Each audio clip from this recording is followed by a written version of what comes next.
Are we starting?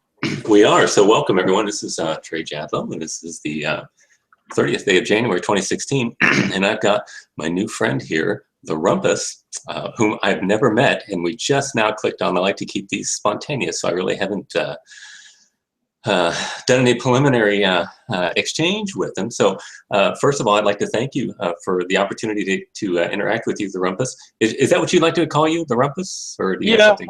That's fine.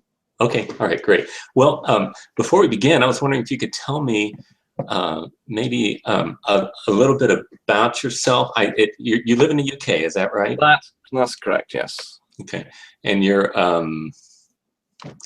mean, I don't know, I don't mean to probe, but I mean, are you interested in telling us what you do for a living or anything like that? Well, my background is in a project manager of a software company, designing various bits of software, mostly graphics, and my educational background is in physics and computing. And but I've managed to sort of G up a bit on philosophy over the last the last year or so, and I'm reasonably logical, reasonably mathematical, reasonably interested in the physical sciences. I've taken an interest in evolution, and I've over the last year or so, I've been interested in evolution for a long time. So I've read a lot of the Dawkins books, and I've taken interest in biology for many years, but it's all amateur stuff, and just the stuff I've seen on YouTube I found very educational. So people like you know, talking to Fiona and Sam, or I suppose, but watching some stuff in action, and chemistry is another thing I'm reasonably familiar with. So yeah, so the philosophy and the biology side has certainly improved over the last few years. Oh, one thing I want to ask is how long we intend this to take, because I'm planning to do, I'm trying to sort of format this to thinking, letting you make the case for the things you want to make the case for. Then I was going to, did you read my little, you did read my little introduction to this? I did, and here's the deal. I haven't been on Google Plus today at all yet. I had a very busy day. I'm not getting what I need to get done. And then about a half hour ago, I logged in. I was like, oh, good grief. This guy's got a whole seminar yes, planned. Well, I like, we scientists inclined people tend to try and be organized, and like to organize our thoughts in a logical way. And so they say we do the same with being project manager, of course, always means that I try and allocate tasks and projects and things. So I'd be quite interested to know how long you think this could take. Because I say the idea I'm sort of, well, I was thinking of this is that you would sort of present your case, because I'm getting other people to look at this who haven't done much YouTubing. So I would like you to explain points that you may have explained before. I appreciate that, JD and Sam, the last one. So when you talk about things like self-existence, if you could explain what that means. Sure. And then I'm proposing, after I've demolished all of your points and your foundational beliefs, and assuming you haven't reached to some sort of gibbering wreck and you're still capable of communicating with me, I was then proposing to provide you with a number of the videos and things on how the world really works, and a reasonably dramatic video about an uncaused event and how they exist in the real world. So that's going to take that bit of mine. I want about sort of 10 minutes or so, possibly a bit long, because I'm happy in that time for you to question me and to try and rebut me in any way you feel fit. But so I want to get some idea of the timescale when I need to sort of start thinking about, well, I need to after I finish pummeling you for half an hour, whether I move into the finishing off coup de grace phase towards the end. So I need to know. So we give me a time scale, and also, of course, I want your acceptance that you are willing to have your foundational beliefs demolished, and that you're up for some short-term pain, which hopefully will provide you with some long-term gain. Because I am going to be your dentist. I'm going to be delivering some short-term pain, and ultimately you will benefit from it, but it might hurt in the short term. So, so the question I'm asking is how long, because I've seen other hangouts where you've suddenly had to go, and people like Hogtie have just been starting to get going, and then they've had to go. I'm not suggesting you're doing this maliciously. No. I have an open invitation for Hogtie, and he's not responding. But yeah. Same with Ozzy. Same with Matthew Steele. There are several people that. Yes, I think I can understand the trouble. I mean, one of the things I might touch on, as I mentioned in the, if you've read the sort of post I put onto the Hangout sort of ward notice, that your lack of sort of charitable engagement with the people you talk to, I'm so mean. Well, yes, I'm not. I'm trying to work out whether it's because you're a bit dim, or whether you're doing Yes. intelligent and you're just doing it because it's the way of protecting your bunko RC Sproul mentality, or some other reason.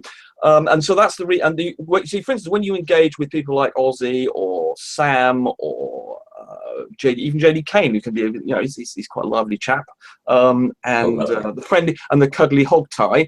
You know, they're trying to be charitable. They're trying to explain things to you. They're trying to accommodate what they believe you're thinking, what your understanding is, and they try and give you all options. I mean, someone like Fox and No, he'll mention, for instance, that he thinks you're a young Earth creationist, and he'll try and make accommodation for that in his expression. Whereas you just sit back, smile, guffaw, and then just simply say, I'm afraid that breaks the law of contradiction. That's it. And then you never offer any argument. You never offer layers. You don't lead people along the debate, which is what everybody else who you want to engage with tries to do, because they're interested in education. They're interested in the worth of the YouTube. They're interested in even possibly in improving you, which I'm going to do by saying, but it might be painful for you.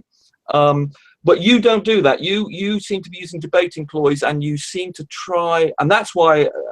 I'll not go into that some detail later, and that's why you might find people like Ozzy, particularly, and the cuddly Canadians won't possibly be so keen on talking to you. So anyway, so I still haven't had the answer to how long you think this is going to take. Well, I mean, I'd only allotted an hour, but I mean, we could probably go a couple of hours if you'd like. Okay, well that's okay. So if you think you're getting an urge, you know, with your gibbering wreck or whatever, or you feel or someone, the dog's bitten you or something, if you could give me that sort of at least quarter of an hour warning, if you suddenly get an urge to do something or something's going to happen to you, if you could just give me a quarter of an hour warning, say I'm about to go in a quarter of an hour, if you can give me that sort of warning, and then I can move on to the phase of the explanation that I'm proposing to do to enlighten you as to how the real world works and reality, and how science has got a good grip on this, and the fact that it'll expose, I'm afraid, your ignorance of where the world works, and your RC Sproul bunker mentality, I'm afraid, will be penetrated. So, okay, that's great. So the 2 hours, but we can obviously change that, but it just means like an idea. Right, so, okay, and hopefully you won't, so that means you're not going to run away then, and before that, so I hope that's good. And then, of course, the last 5 minutes I was proposing we'd just have you sobbing at that point, and we'll try and do any sort of counselling you may require, possibly calling someone. Have you ever thought about going into stand-up comedy? I've got too much to do, but yeah, I suppose I've thought I could possibly. I don't know. I think I've got some competition. I think JD is a bit of a razor wit there. So Oh gosh, not JD. Oh. No, JD's a clever lad, and he's very witty with it. And Hogtie, of course, when he's not being cuddly. Right. So okay. So no sobbing at the end. And if you do, okay. So we're allowing. So I've got all the things, and okay. So I've demonstrated that I'd like you to start off by you expounding on your delusion, and I'll then hopefully demolish those bits, and hopefully just quick question to begin with. Do you agree with RC Sproul that he said, I think in which book, have you read any of his books, by the way? I have. Mm-hmm. Okay, have you read the one about, I can't remember if it's the chance one or the consequence one, in which he states that if there is an uncaused event can be shown to be true, there can be no God. Are you of a similar feeling? Are you one of his, as you're an infantryman for him, do you believe the same thing? No, I don't think you can, it's even possible to show an uncaused event, because that's going to be okay. Well, you've got something. You really have got something to look forward to at the end of this video. But let's assume for a moment you don't believe it. So obviously you don't believe it's even possible, and RC Sproul doesn't believe it's possible. But he said if it were proven to him, he would stop believing God. Are you of the same intention? No, because you can't do it, because you have to deny the law. No, that's not what I asked. No, hold on. I asked you if it could be proven to your satisfaction, of course. I mean, not to mine, but if it was proven to your satisfaction, would you stop believing in God?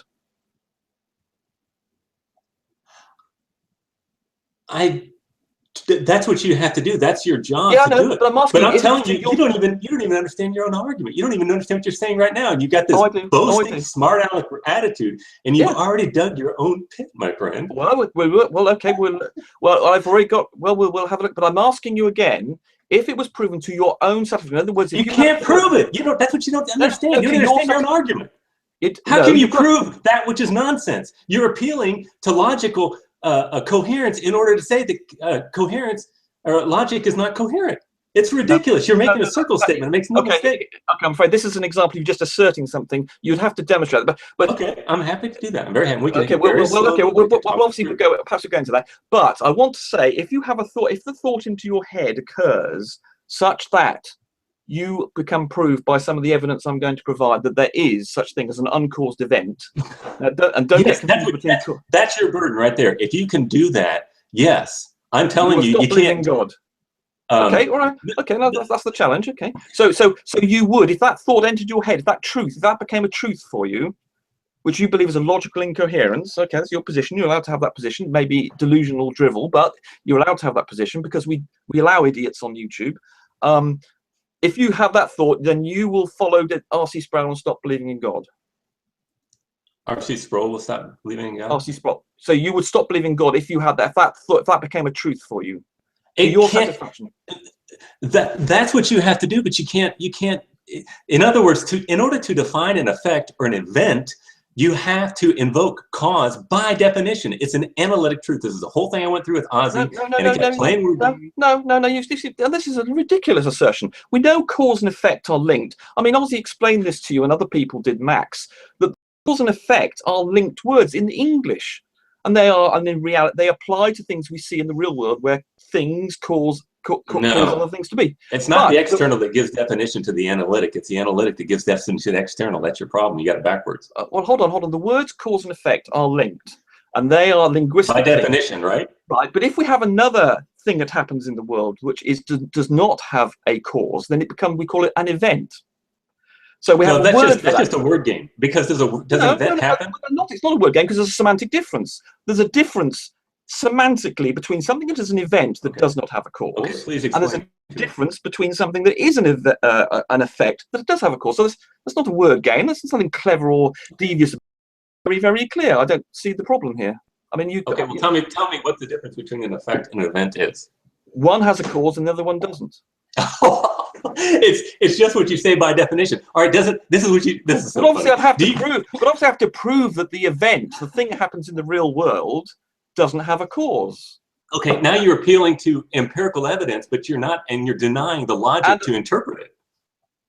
I mean, this is so pathetic. This is what Ozzy would be arguing. I'm glad to talk about this because this can show up the silliness of the last exchange that we just had. You do realize that the words event and the words effect can have different definitions. You accept this, don't you? They can have different nuances, but they both. All I need is that they both happen. Do they both happen? Will you concede that? No, I'm afraid this is where if you use the word happen, I'm afraid I'm going to have to shoot you and come over there with a real drill, because as I said in my preamble that I have not lost an argument to people I haven't killed. So I don't think you want to be a person I've killed, because if you use the word happen, I'm afraid, or happening or becoming, I'm afraid those ancient archaic Aristotelian terms, I'm afraid I'm just not going an Aristotelian. That is a Jadlow term. It's just something that makes sense to me. Let's use very well defined terms rather than using everyday terms and equivocating on them. Let's try and use very specific, well defined terms. What word would you like instead of happen? That's fine. Right. You can use them. Come into existence. If that's what you mean by happen, okay, that's fine. So there's change. Brilliant. You're saying change, right? What's change? Sorry. It's an effect. An effect and event are both necessarily linked to the term change. That's what I mean by happen. Okay. Yes. I mean a cause. The effect is clearly in the thing that's affected. Let's talk about a thing. If there's a thing that's affected, and it's obviously in one state beforehand and another state beforehand. So it has changed. Yes, in whether it's just its movement, its appearance, or its composition, it's changed. So yes, so the thing that is affected. If we talk about a thing that's affected, then clearly that has changed. And so, and if it comes into yes, so sorry. So when I said yes, I used on the coming to existence because you tend to use the word happened. See, here you are. See, this is exactly why you don't use the word happen, because I understood the word when you said does something happen to come into existence, but it turns out what you meant was something else. And this is the equivocation. Unfortunately, the language you use is so unspecific. And as J.D. Kane pointed out to you, no one actually understands what you're trying to say for half the time. Now I'm not quite sure whether this is intentional, but you don't specify terms because you use everyday language in equivocal words, and no one's actually quite sure what it means. So if we talk about things come into existence, let's please use that phrase. And if you're talking about change, we all understand what change means, and something changes. And you have a tendency to use clipped phrases like, well, you're contingent. I don't really like just use the word something is contingent. I prefer to have something is contingent upon something else. But anyway, but you see, so we've just had an example here of you use the word happen, and that's what I want to eliminate from this. I want you to be clear in what you mean, and if you use specific words or specific phrases, then I can understand, and then we're all together, we all start off at the same point of understanding, instead of, because the one thing that's going to cause aggravation is if you think you're saying something, I misunderstand it, and I say something, well, particularly because I believe I use specific terms that are readily understandable, or scientific terms that have very firm meanings. You don't do the same, so the confusion is going to come from you using the words happen. So if you could refrain from using the words happen, becoming, change. and Just change is fine. I understand change. I understand change. Here's the glory about Hangouts, and this is why I prefer Hangouts over text exchange. You can stop me at any moment and say, I don't understand it. Can you explain it to me? Which I've done in every Hangout I've ever done. I've not played games. People don't understand what I'm saying. They can ask me about it. It's not that difficult.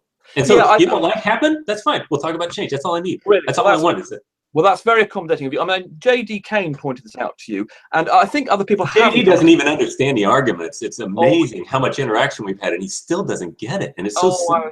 I think he does. I think J.D.'s not stupid. No, he doesn't. You're just telling me he doesn't right now. You're saying, oh, he says it. You're so mystical, Trey, or whatever I'm saying is so difficult. It's not difficult. It's very, very simple. What is simple? The whole argument, everything that I'm talking about is a child can gibberish arguments can be simple. There's no doubt about that. Right, so we've so great. I mean, that's wonderful of you to say that you're going to be elucidating, because I think people have been a bit reluctant because you deploy. I mean, I don't know if you've seen true empiricism in action. His favorite trick is he's found a few words, he's read up on a little bit of area, he's quite stupid, but what he will do is then deploy these enzyme names and things, and phosphorylation cascades that he knows his interlocutors are not going to understand, because he picks on people usually who are not going to something, and he then does that to destabilize their understanding, and so they're then reluctant to come back. And I think you, unfortunately, are a bit of a true empiricism in the philosophical arena, and you deploy words because you live in your head, you live in the world of RC Sproul, and you deploy self-existence. And the classic one was the analogous thing. The thing you said to Alex Bottom, which was just some. I mean, you've improved over the year, but the one of the most outrageous one was the analogous something or other from RC Sproul that was just so appalling. And poor Alex, he was too busy working out what the hell you said, and you said it very quickly because it's obviously one of your sort of cliches. Analogical language you talking about? Analogical language for. What was it? Anyway, it's the most appalling phrase I think I've ever heard on YouTube, possibly, and it's a criminal offence to have used it. So great. I'm very pleased. That's very accommodating of you to say that you will accommodate me and change your language to be clearer and more specific, and also perhaps change your style, which is one of the things that's going to leading me through. So when you say something, for instance, I'm no doubt you're going to say this, that is a violation of the law of non-contradiction. I'm going to ask you when you say that, show that to me. Excellent. It's not good enough to say it. You're going to have to show it to me, lead me along as though I'm completely ignorant. Like I say, there are other people who are going to be watching this, because I've got a number of other external people who don't usually watch YouTube, and they're going to know what on earth. They're not even going to know what the law of non-contradiction is. So if you produce a term like that, just quick if you can, just slip in all, because if you won't, I will. And it's going to be silly if you were saying something and I chip in, but just make that allowances. So, right, where were we? So brilliant. You're not going to use happen, and we've already established there was a confusion over that word, and you're going to resolve that by using clearer, more specific words. That's fantastic. That should be much. See, now here you're engaging. Actually, you're giving me good burden of hope. You're much more engaging here, and you're accommodating. You're thinking. You're prepared to lead me on. So this is actually a much more productive and Trey than I think I've ever seen. And poor old Fox, who's so generous to you and tries to lead you along, and you just awkward with him. So anyway, so this is fantastic. So if we can keep up this spirit, then the pain might be a little bit less for you when it all happens. Right. Okay. So yes, I've already said we're not going to kill you, and unless you yes, and you've already established. Okay, and you're RC bunker. Okay, we've already established the language. And we've already established that I'm not your cuddly hog tie or Aussie. And I mean, for instance, just recently to demonstrate this, you had a little chat, I think, on one of my threads in which Diner Cats Love Me, he just asked a simple question about asking you to clarify your position, and your response was not to clarify your position, but just to say, oh, you don't understand, or you're stupid. In effect, he didn't quite say that. I'm paraphrasing. It might be a little bit unfair, but along those lines, Diner Cat Loves Me, he was trying to engage with you. He was trying to understand what you were saying.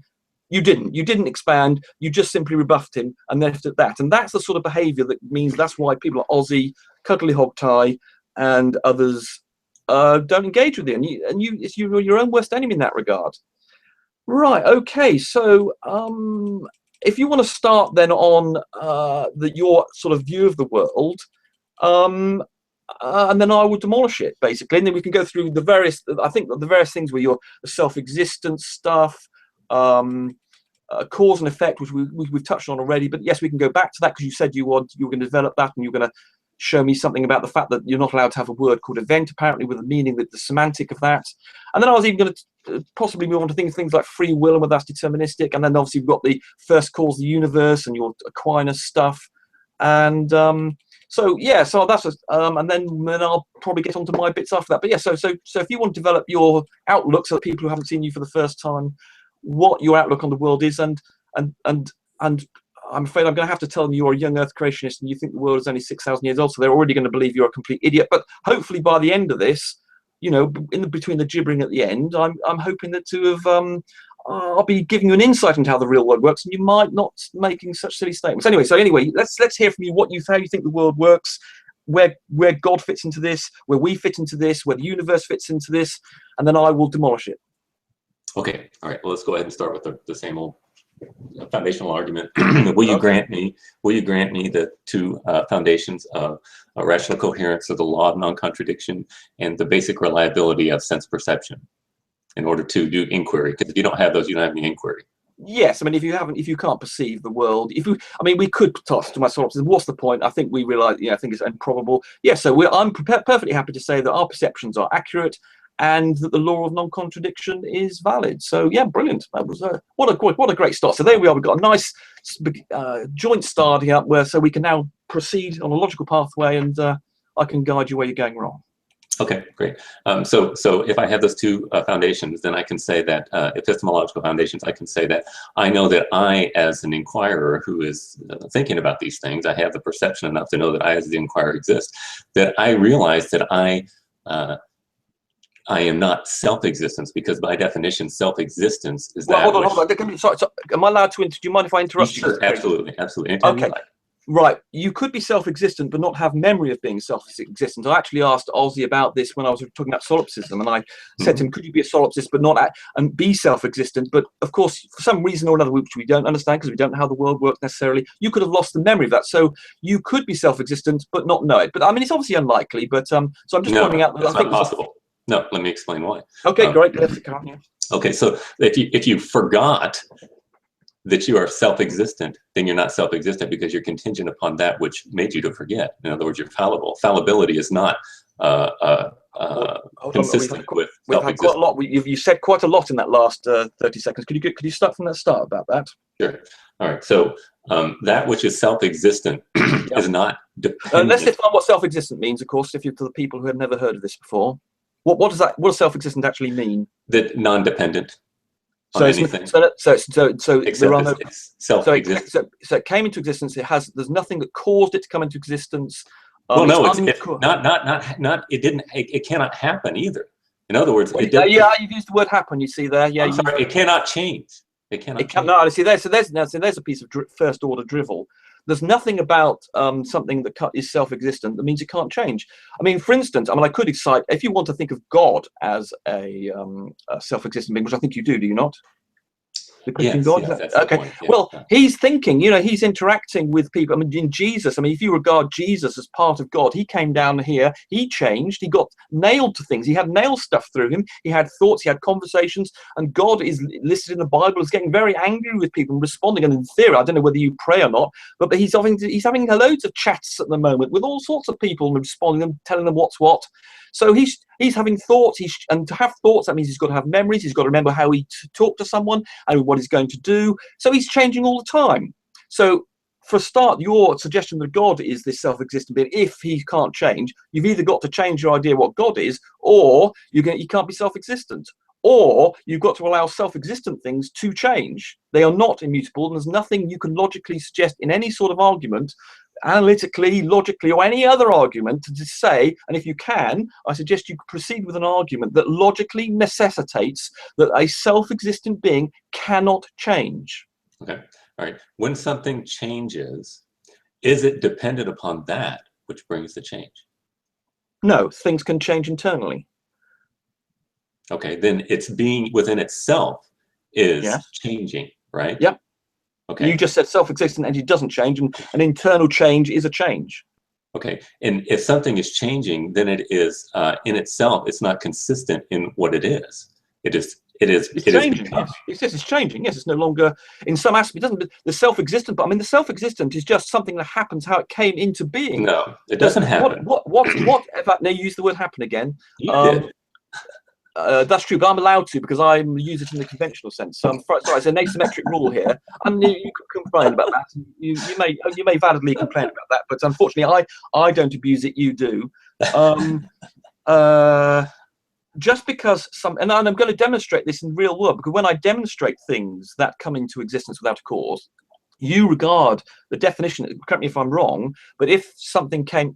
I don't. Well, possibly you think it always existed. Do you? Is a self-existent always existent, or does it just somehow manufacture itself? Just remind me what your position on self-existence is. Again, you're not even understanding the concept. It cannot. It cannot. The reason it cannot change is because it can't change. Because if it has a change within itself, then it's still not self-existent. It's changing. It's becoming. No. You understand what becoming means? Hold on. Sorry, no. You just said something. It's completely an irrational linkage there of two terms. You just presumed. I mean, obviously that's where you believe, but I think you're just saying this mantra so often you've forgotten the logic of it. You said because something is self-existent, it cannot change. There is no reason you have offered to suggest why something that is self-existent, as in the sense of it's been around for eternity, or that it can't change, because we've already established, and you've obviously ignored my God points, that if your God is that, he's busy changing. So it's an emergent property? An emergent property. What is a self-existent? I don't know what it is. I mean, it's not self-existent. It's dependent on something, right? You're defining self-existence as contingency, right? Well, the only self-existent thing I believe, which is, I understand a self-existent thing, is to be simply uncaused. That's what I'm going to go with. Now, what you think self-existent is, you're going to have to outline to me, and then I'll tackle what you're saying. So I'm quite happy for you to define self-existence, and we'll take it from there. But as I say, you can't.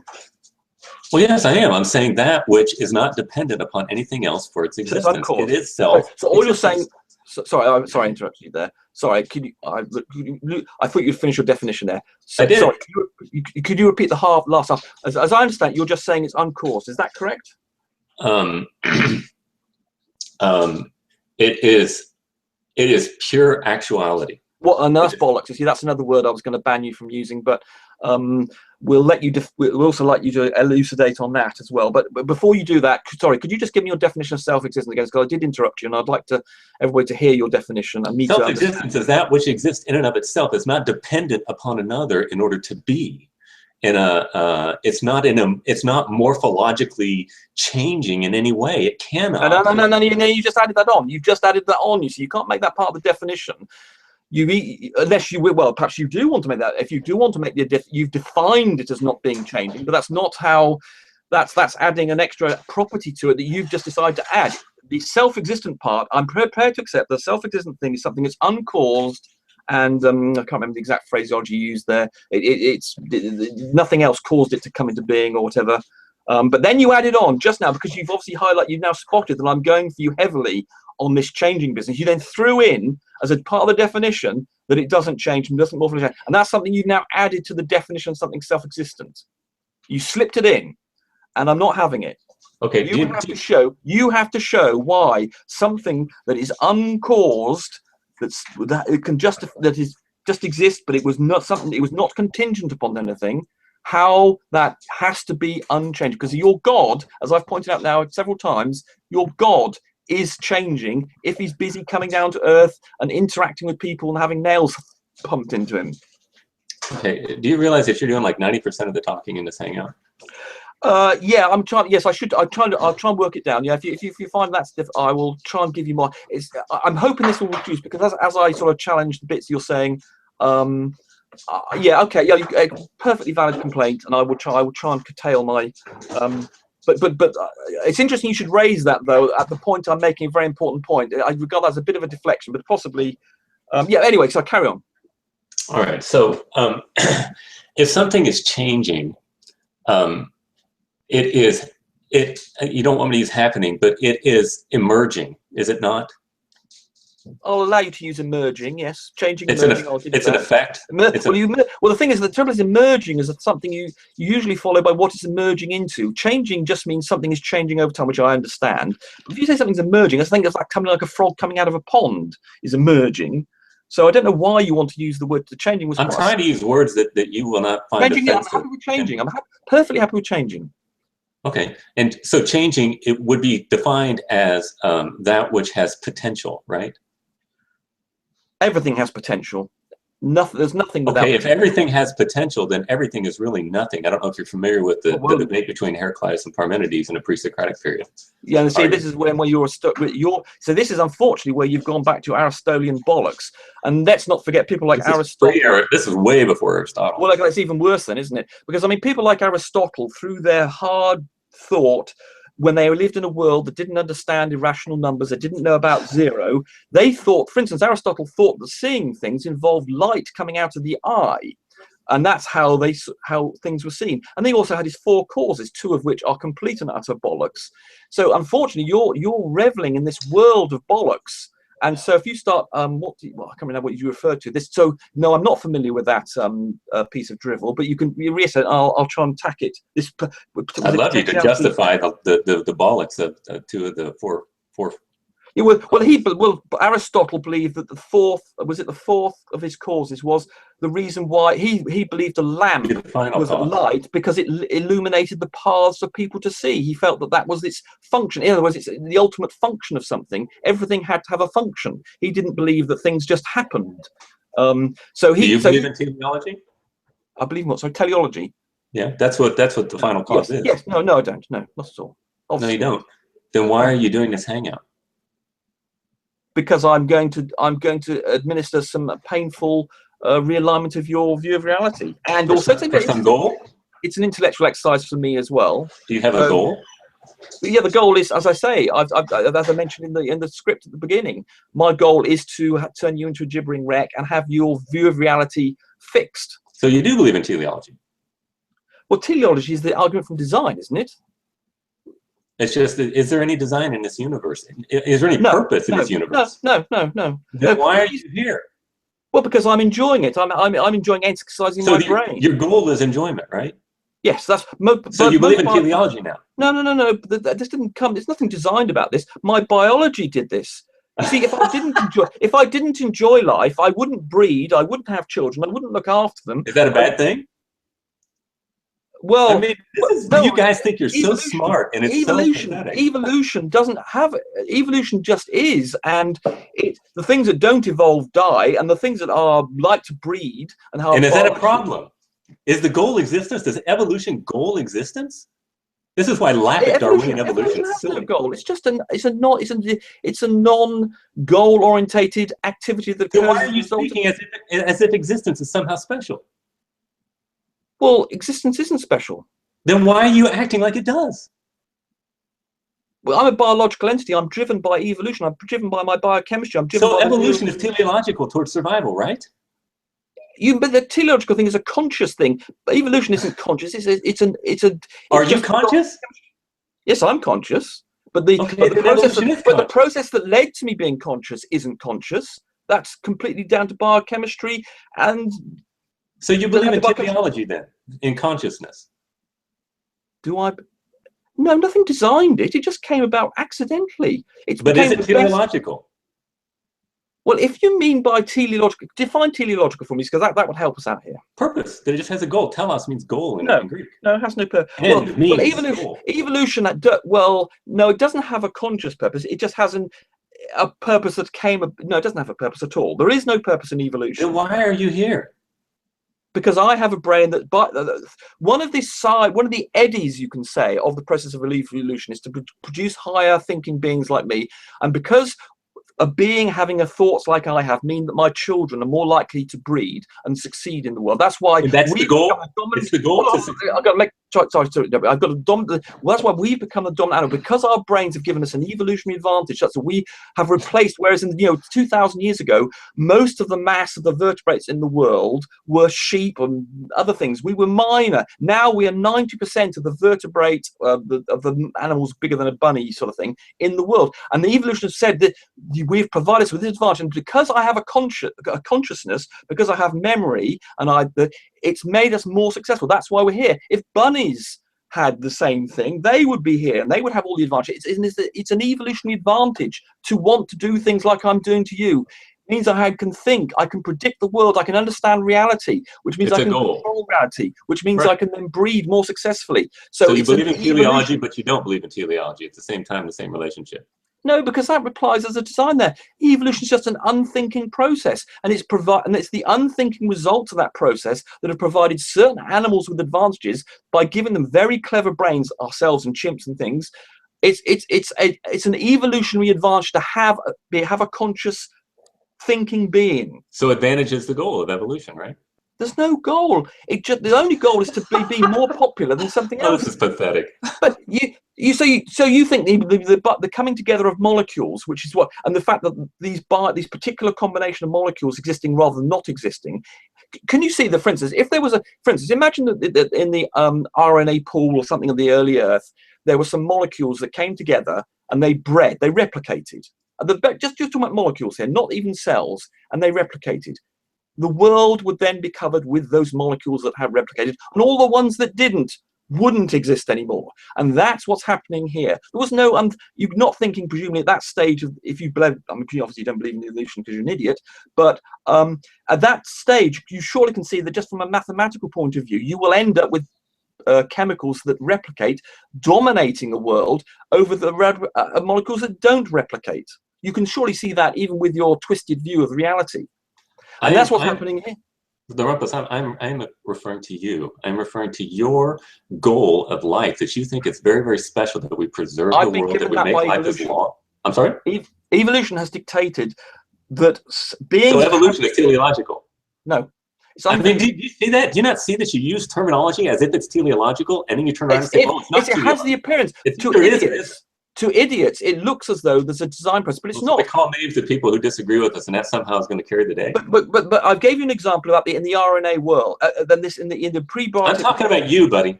I'm referring to you. Can you not see? What I'm trying to do is I'm trying to give you a scenario in which you can see why it works. That the dominant things, the more successful things that flourish, are going to dominate and succeed. And similarly, evolution has dictated, well, not that's the word. See, it's very difficult to get. It's very easy to get in design, and you're exploiting this. Evolution has found but the creation of creatures like me means I'm more successful. But that's just an unthinking. Successful? You mean to survive is a success? From the evolutionary point of view, yes, spreading our genes everywhere. But evolution isn't teleological. There was no such thing as success. Well, I mean, you could argue that, okay, there are more, just like in the prebiotic phase, when there are more molecules that replicated and there weren't. I'm exactly the case here. If you want to, I've put. There is, we've got restricted dictionary here terms that I can use. I would argue, for instance, that those replicating molecules were more successful. It's a term I'm giving it. I mean, they don't have thoughts. There are more of them. Perhaps I should use a completely unemotive term. There are more of me. How about that? And I breed. So yes, so every time I say something like successful, what I mean, so yes, you're right to question me on this. When I say successful or any of those sorts of terms, I'm talking about as an animal, I live longer and I breed. And why? Where did that come from? The whole question is, why are you teleological when there's no such thing as teleology? That's my question, my friend. I'm not teleological. I'm just saying that the levels of consciousness that I have the appearance of where I can understand the world and therefore manipulate it and be more successful has been provided to me by an unthinking process. Because just like those RNA molecule, the RNA and various other prebiotic molecules were able to be dominant in a world, I can be dominant in this world. And so evolution has said we can give these attributes to this being, or it didn't think that, the accident of us acquiring a consciousness that makes us better at breeding and living means that we breed and live, and therefore we are here rather than not here. Animals that aren't good at breeding and aren't good at living die. So the only ones that are left are the ones that are good at breeding. And it just so happens that having a consciousness where we can start using design and things, by giving those properties, that ability to us, we then breed and live. That's all evolution cares about, breeding and living, or in fact living up to the point we breed. But evolution doesn't care, remember? Absolutely, it doesn't care. Absolutely. You don't see it. It's just chemicals. Why is it? Why do chemicals care? Well, why do you care about axe murderers, TheRumpus? You see, evolution has provided me with a conscience. because I mean, this is hilarious.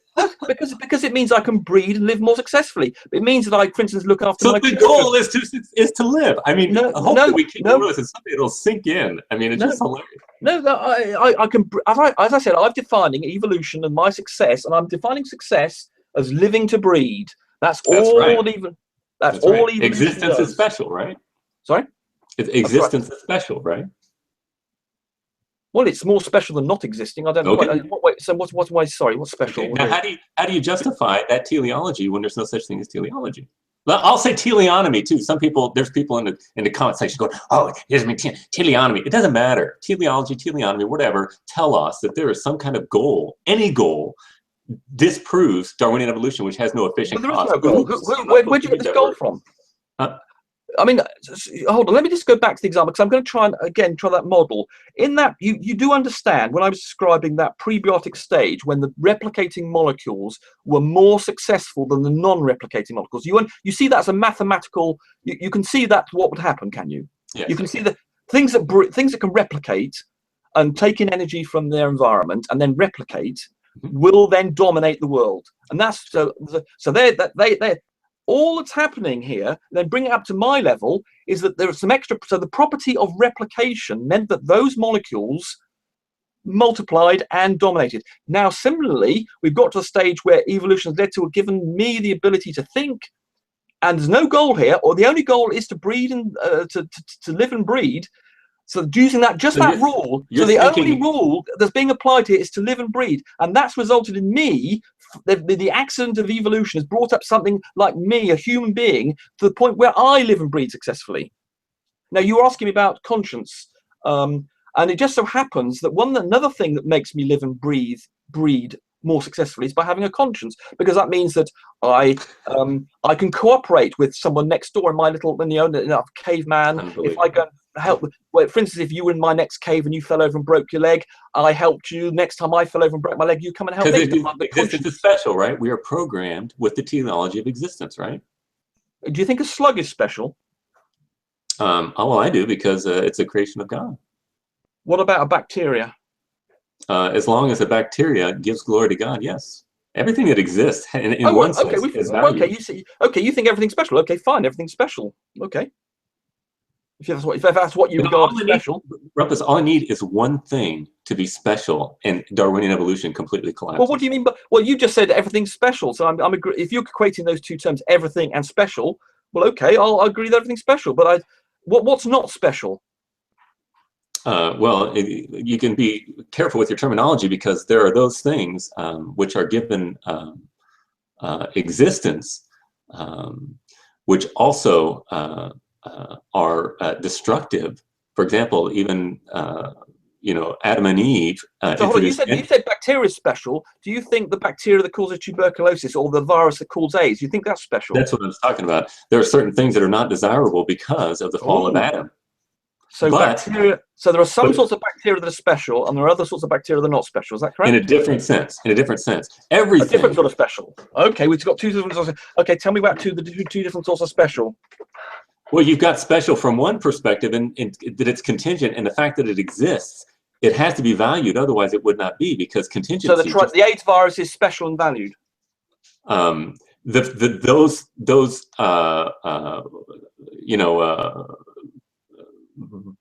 What do you call it? The cellular level, or the biomechanical structures that make up that The virus is the most basic form of life. It's barely got it's got a tiny little strand of RNA inside it, covered in a few protein molecules. It's as bad. It's in fact, it's not really regarded as life because it can't actually exist. Well, it exists, but it can't breed unless it goes and finds something to sort of parasitize. But you think that's HIV virus is special? Well, I think that it's a metastasization as a result of bad things. What bad things caused the HIV virus? I'm sorry? What bad things caused the HIV virus? Well, the very fact that there's sin in the world, that there's any type of virus. So there's a direct. You can demonstrate with a logical, deductive argument that sin has caused the HIV virus. You can show that by a piece of logic, analytical, sure. Logical. It's the very fact that you say, it's the very fact that you say it's bad. Do you think it's bad? Is AIDS bad to you? Well, yeah. Well, to me, having a moral, because I'm a moral being, because evolution has armed me with that ability to be moral. Okay, then you just consider the argument. Because it helps me live and breed. That's right. The goal of existence. Live and breed, because as I showed you with those prebiotic RNA molecules that replicate, they have that property of replicating made them dominate. So by me having a conscience, that's also helped me live and breed. So now where were we? Sorry, I've lost track of where I was. Where you asked what set me off on that now? Well, you're just saying that evolution is not teleological, and you're saying if there are bad things in the world, then somehow that proves, and I'm saying if you're the one that's saying it's bad, then you're conceding the fact that life is special. Only bad to me. I mean, in the world, in the universe, there's no good or bad in the universe. The universe doesn't. All I need is one thing, my friend. One thing is all not I one need. thing. The universe doesn't have any opinion on what's good or bad. Then do you have an opinion on what's good or bad? Do I? Yes, but I'm not the universe. Are you a part of the universe? Yes, so is a hydrogen molecule. So there is something in the universe that is teleological, right? No. So explain it to me. Okay, good. Lead me through it. Here we go. Lead me through that, Trey. Explain that to me. Why I'm teleological. I don't know how you could miss it. We've been talking about it for a half hour now. Goal. Do you have a goal? I have a goal, but the thing that created me didn't have a goal. Okay, well, all I need is one thing that has a goal. The goal exists, right? The property of evolution doesn't mean to say that I have the same properties as evolution. Evolution doesn't have a goal, but it's created something in me that does have a goal. Oh, I don't understand the problem here. There are two processes going on here. The only thing that evolution cares, from my point of view, evolution doesn't care about anything, but just the reason why evolution happens to me is because I breed and I live. But it's created in the process of breeding and living. So you can think of it as a program: breed, live, breed, live, breed, live. That's all it says. A program toward a goal, right? No, it's not a goal. Well, it doesn't. Well, it comes out. Even replicating DNA is teleological. Just as I explained to you with those prebiotic chemicals that replicated in the soup and in the earth thing. Is the replication teleological? No, there's no design in it. It just happened. It just happened that once upon a time. It's a program, right? 3.5 billion years ago, something happened. Some chemistry happened that caused a particular molecule to be able to replicate. That's all that happens. An accident. So and it was programmed for existence, for replication, right? Sorry? It was programmed for replication, which is no, there's nothing. Right? Oh well, the process of accidentally creating, but the accident of creating something. Accident it doesn't work, because an accident, as you guys have pointed out to me, an accident is something that was purposed and didn't work out right. You mean unintentional? Purpose is another word you're not allowed to use. I'm sorry. Unintentioned is the word you want. You don't want accident. You want unintentional. You want to say it unintentionally did this. It unintentionally intended purpose. That's what you want to say. Oh, you think accident is something that someone's doing? So your definition of accident involves that's an argument from your side. Yeah.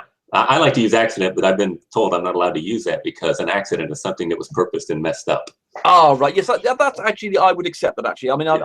I'm using yes, that's a good argument. I mean, but I think we know what we mean here. Yes, yes, okay, you got me there. I think the people who've been criticizing that is when you want to get picky, but it's not usually germane to the whole thing. But yeah, that's correct. Yes, accident is when you, well, I think we talk about car accidents and things, and I think there's an equivocation here. I suspect you could look in a dictionary and find there's one term where someone's trying to do something that would go their way, and sometimes they might be right. Who knows? I haven't got the definition in front of me. I could look it up. I don't think it really matters. We both know casual when we're not writing this down in some formal paper. I think we both know what we mean by accident. So the accidental. But yes, they're probably right, and that being not specific. So one molecule bashed into another. and that using some energy was derived from the sun, and then that caused that molecule to have the ability to replicate because it absorbed some energy, and then that molecule.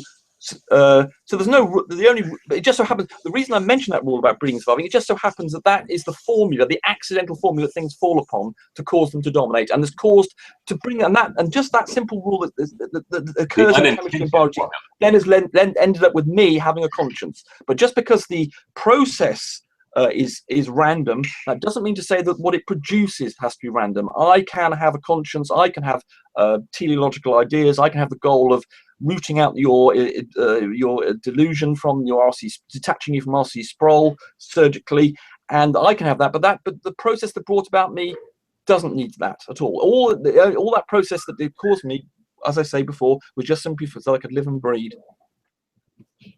Okay, so the goal is to live and breed, right? No, I don't.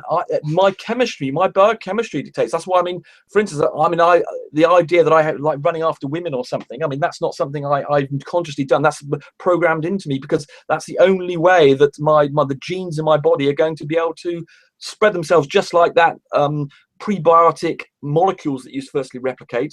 Oh, so in your view, homosexuality is devious?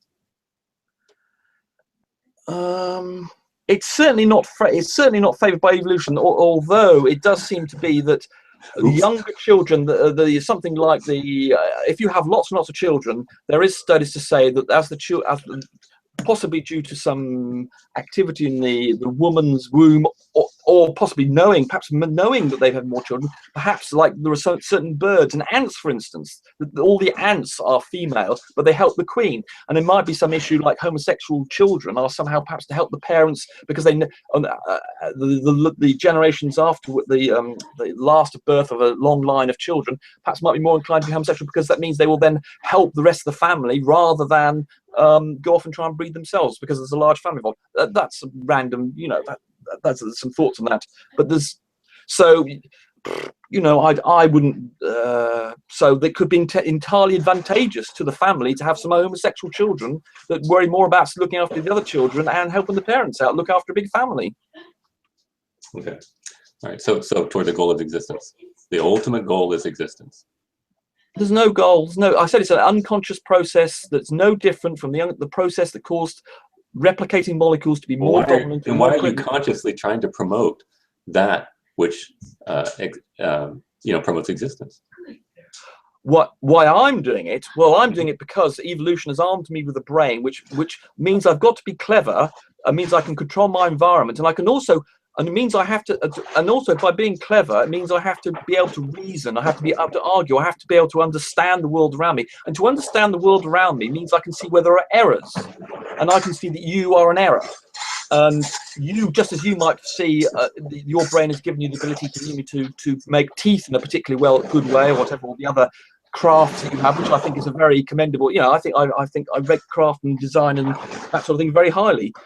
So the brain has become more to be able to do those sorts of things as a Stone Age, to be able to carve, use stone axes and things to make yourself get more food, which means you live longer and you can breed more. So there's all these sorts of advantages you gather by having a big brain, big consciousness, being able to think, being able to understand the world around you.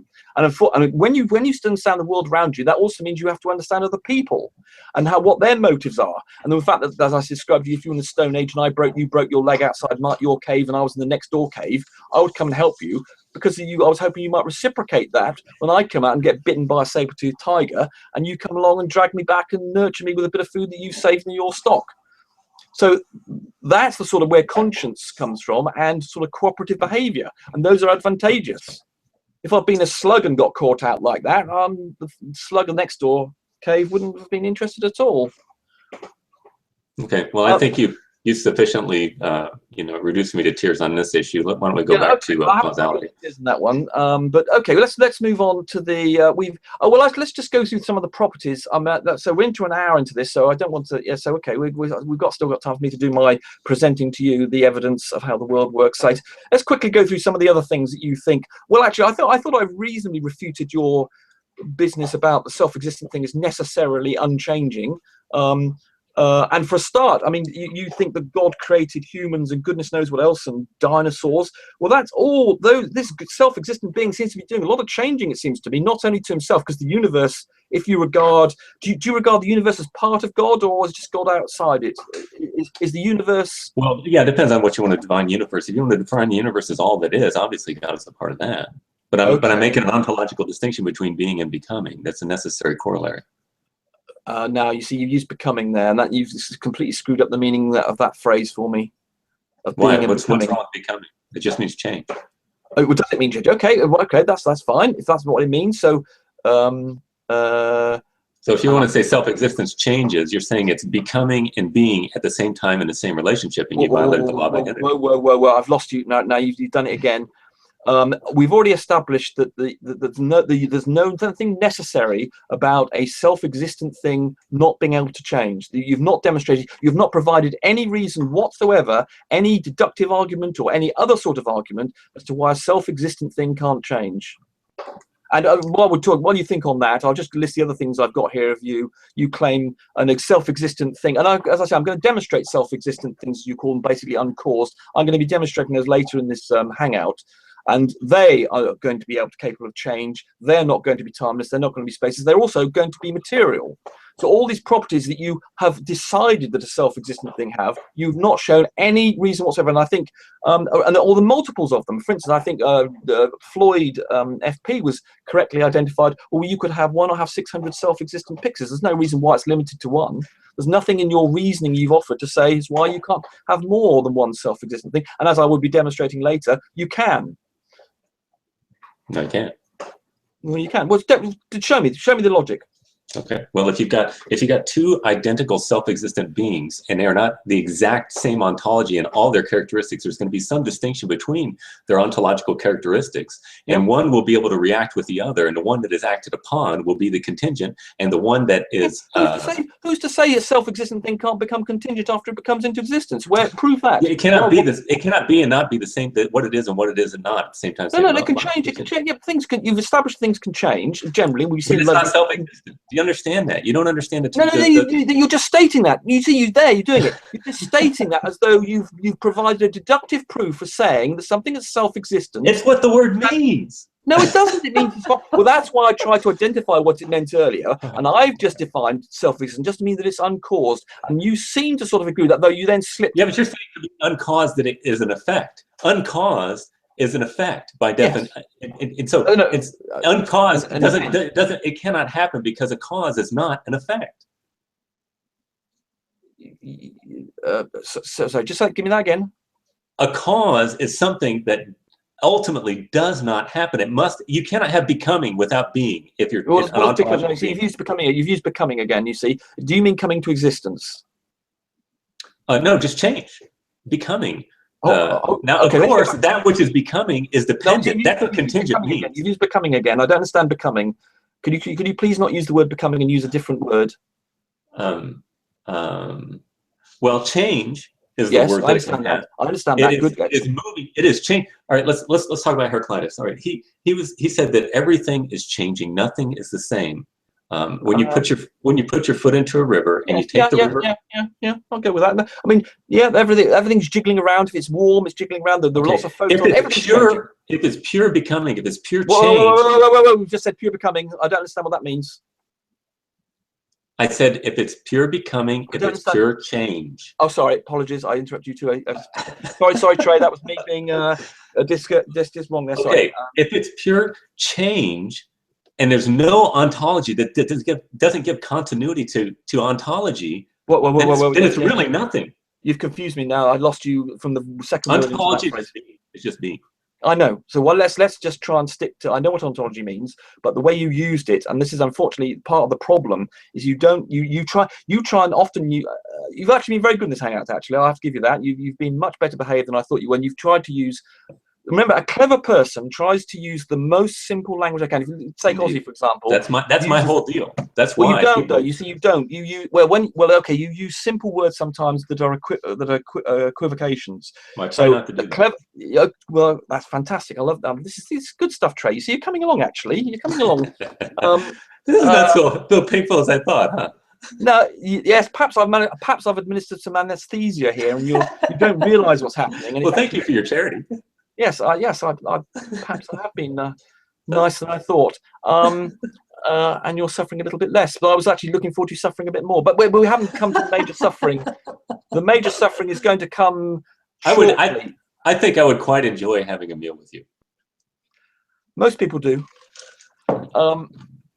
Right. Yes, you made use some phrase about, we were talking about, you slipped in, we were talking about self-existence again, and you slipped in this definition about, you used some this chappie with the water, the one, everything's changing, and then you slipped in some phrase about, because something's always changing, it's not real or something. I can't remember now what it was. Yes. It's not becoming, and use the phrase, use the word, you use becoming, which is a simple word, but unfortunately you use it in such a way that the Aristotelian or whatever phrase I dislike intensely, which has extra meaning, and they may have understood it clearly then, presumably because they had a more limited vocabulary, they didn't have the more specific words that we use today. They had to use all these everyday words and then equivocate on them. So if we can, I would like to use words that have fewer equivocations, and then we can all know what we're talking about. So if you would like to describe that thing about if something's becoming, then it's not change, or the changing thing. If it's pure change, then it's really nothing. Sorry. Right. I didn't even understand. What's pure change? What does that mean? If it's always what's it? So, hold on. If there's no continuity of existence. Let's try and switch to it. Let's define the it. So let's talk about a person, shall we? That will help. So if a person is pure change, that doesn't make any sense. Let's imagine. All right. So listen. Let me complete the analogy for Heraclitus. You put your foot in the water and you take your water out. The river is not the same river because it's changed. You are not the same. Yeah. Because you have changed. But wait a minute. Isn't there some identity to the rumpus? And that somebody would know you after you put your foot in that water and it changed? And there's some continuity of existence about you? Right. Did you know that you change every single atom of your body every 7 years? That's right. And is it still you? Is it still you? Yeah, that's the problem. Materially, you are no longer there. All the atoms you had in your body have gone. They've been replaced with atoms. So are you existence? Is there some continuity of existence with you? Yes, because I'm basically a machine, and there's a pattern. I mean, this is an issue about patterns which people don't often understand. So there's some being about you that doesn't change, right? Well, it's the pattern. I'm not saying ultimately, but there is this interchange between being and becoming, and you're not all changing all the time. If you're changing all the time, there would be no identity. There wouldn't be the rumpus because it's always changing. I'm obviously changing. I'm obviously, as we've agreed, I'm changing quite a lot. I'm always changing to some small or lesser degree. The neurons in my brain. I mean, for instance, I'm speaking to you. There's the neurons are generating extra connections to remember what you said. And so I've got a different brain now than I did have a few seconds ago because I've remembered what you said, or possibly not remembered it. And so I am changing. My brain is changing all the time. But you start off with so the thing that remains. But the thing that remains is the pattern. So my veins and things are still in the same place, and they replace them with other atoms.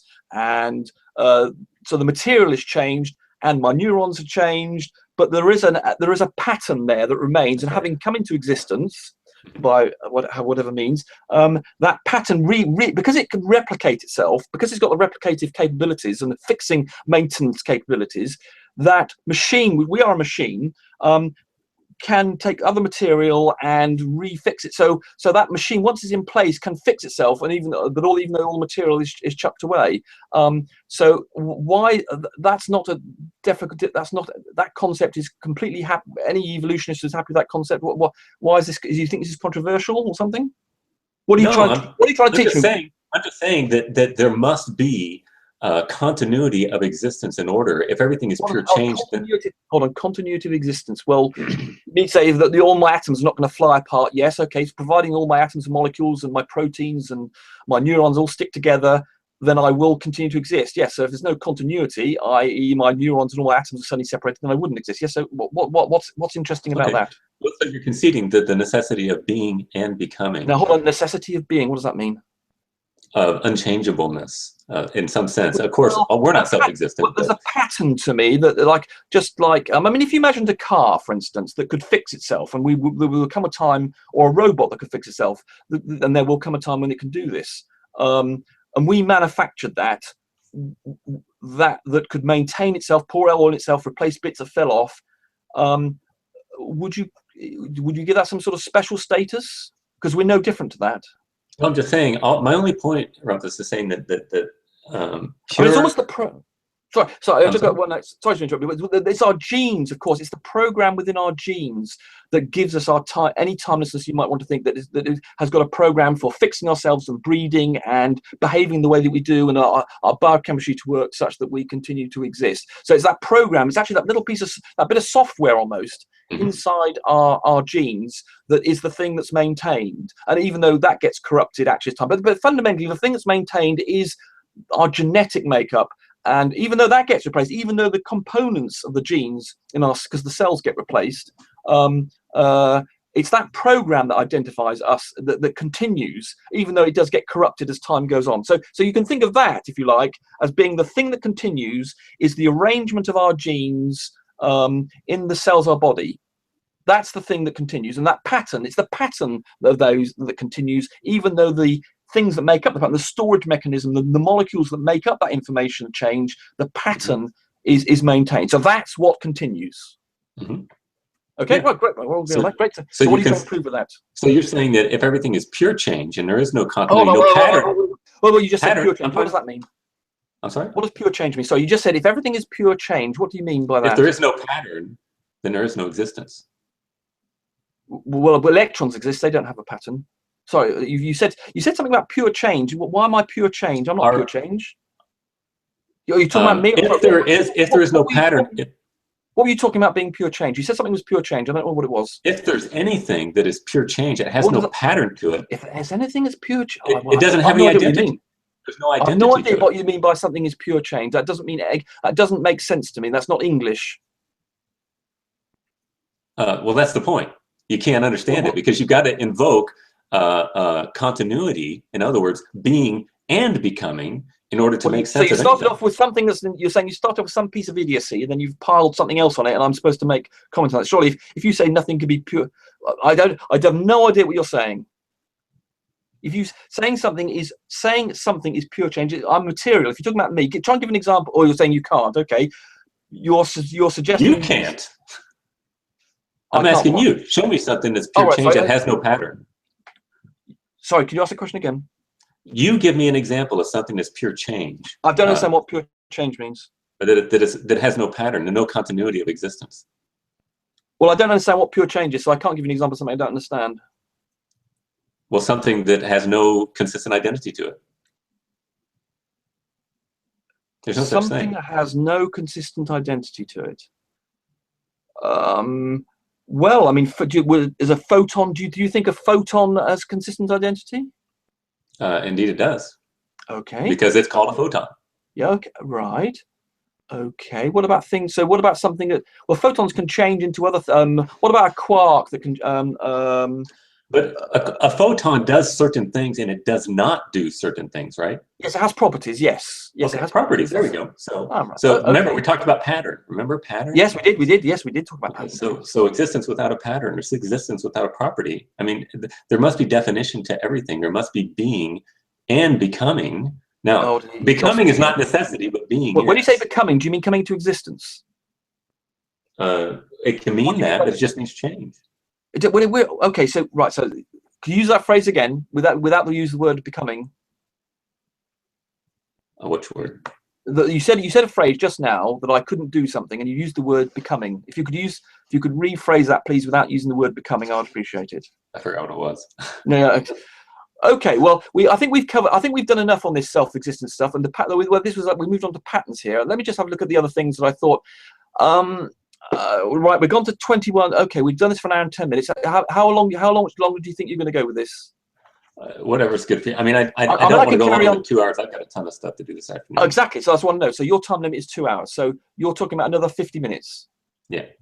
But it might be less if you're feeling you get a headache or bitten by the dog or something.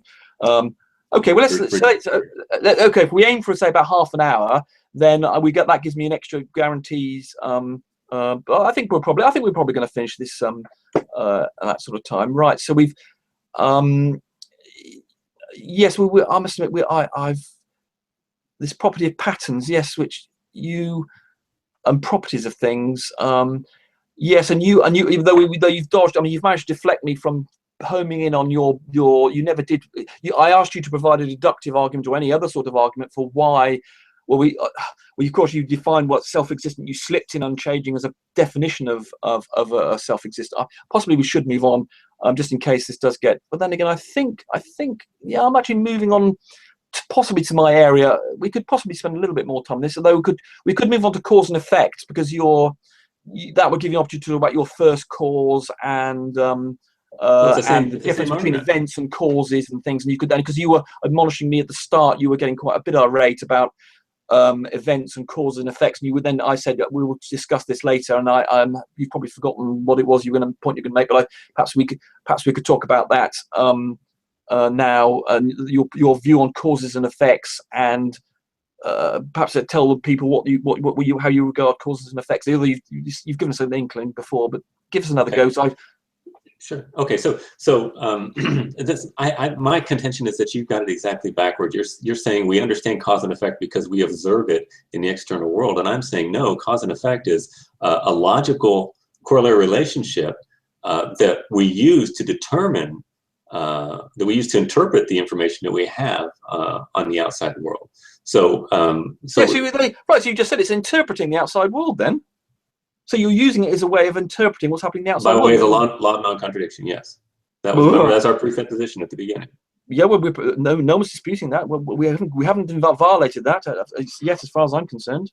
Okay, good. Now, so if something, for example, can you give me a definition of the term effect without invoking the term cause, or that something of that effect? No, I can't. Okay, so the principle of causality, every event or every effect must have a cause, is analytically true, right? By definition, yes. An effect is defined as having a cause, and a cause is defined as causing an effect. Okay, by linguistic definition, yes. So I could define squidge and squodge and say that squidges is an effect, and squash is a cause. And a squodge is a squidge. I could make that linguistic definition. Fine. Okay. So it doesn't. But I'm not talking about the linguistic definition. I'm talking about the concept. Okay. Yes. Okay. That's true. It's analytically true.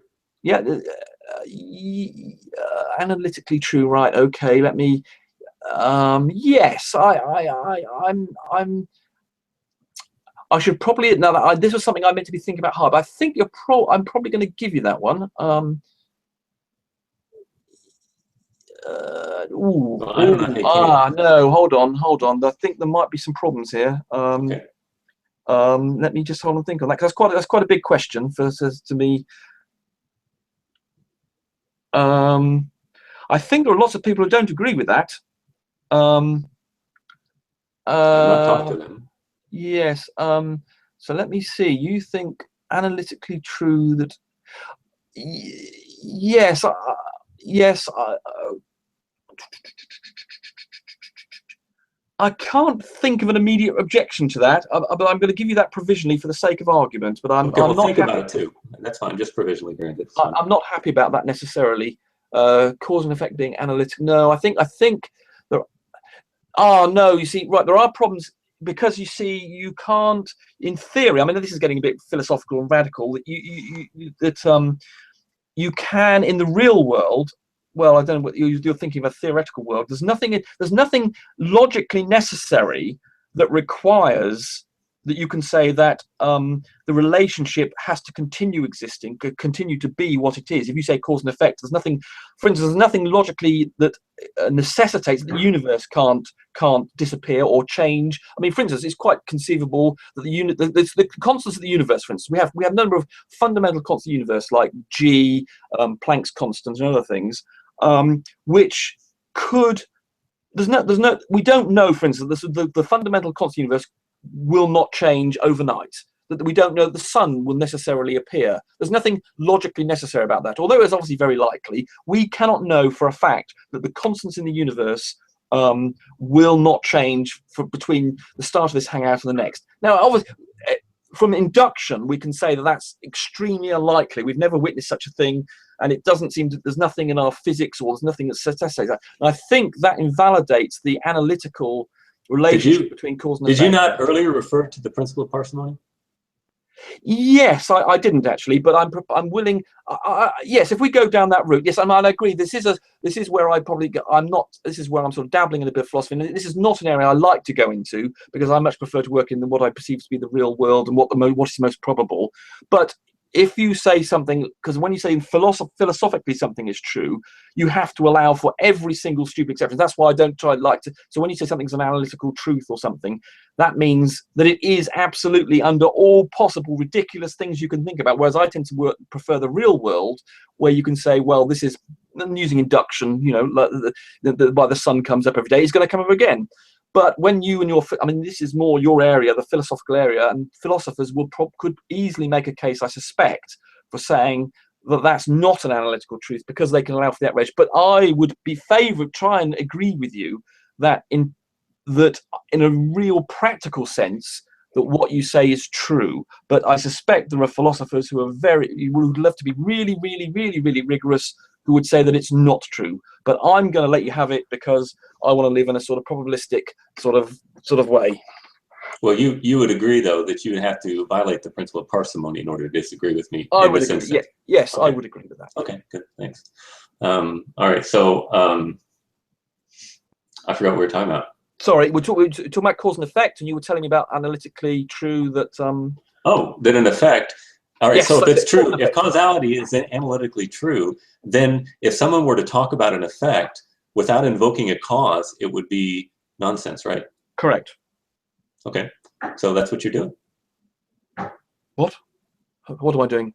You cannot talk about an effect without there being a cause. Correct. And a cause, I'm sorry? Yes, correct. You're right, absolutely right. If I can't talk about an effect without a cause, absolutely correct. Okay, so is the universe changing? Yes. Okay, then it's an effect by definition, right? Bits of it are changing. Well, bits of it. Don't forget, there's nothing that something that's comes into an event, which is the cause of the creation of the universe. Doesn't mean to say that after that point, there's nothing that says that something that comes into existence without a cause carries on. Now, wait a minute. You just said that to talk about something happening without a cause, it's nonsense. Remember that? No. No. This is the fundamental where you go completely potty. There are cause and effects, but an event does not have a cause. Just because is an event an effect? No, absolutely not. Why? How's it different? Tell me. It doesn't have a cause. There are these. No. You're just defining it into existence. Is an event an effect? No. So okay. So how it happens, though, right? When you say it happens, what do you mean by that? Yeah, an event changes. In other words, it wasn't, and then it was. I'm prepared to let you use. Yes, I'm prepared to let you happen to that. An event happens. Yes. So, for instance, a firework goes off. That's an event, but it also happens to be an effect. And you're saying the universe was an event, right? Correct. Okay. So did it happen itself before it existed? You can't talk about an effect or an event without invoking a cause, and that's what you're doing. No, it's irrational. I can, because it's an uncaused event is an event. I'm saying there are things in the universe, and for which I will give you videos later on of uncaused events. I will be giving you practical. How do you know that they're uncaused? Real world. Remember, again, you're getting it backwards again. You're trying to take the external world to define the logic. It's the logic that defines the external world. Well, yeah, but the only logic you've got is because you've decided that the word you're the one that's just defining things into existence. No. You have decided that the word event has to be equal to an effect. I'm saying insofar as it happens, right? But yes, because something happens doesn't make it an effect. It's an event. Then if an event has a cause, all I need is something to happen. Now you're on my side. You're saying because something happens, you're saying it therefore must be an effect. So your deduction is, here we have an event, and it happens, the event occurs. Therefore, you're saying, you're deducing from that there is a cause. That piece of logic is wrong. Wrong. So the universe. All right, so the universe had no ontological status, right? Ontological status. Before it was. There was Correct. nothing, right? Correct. Okay.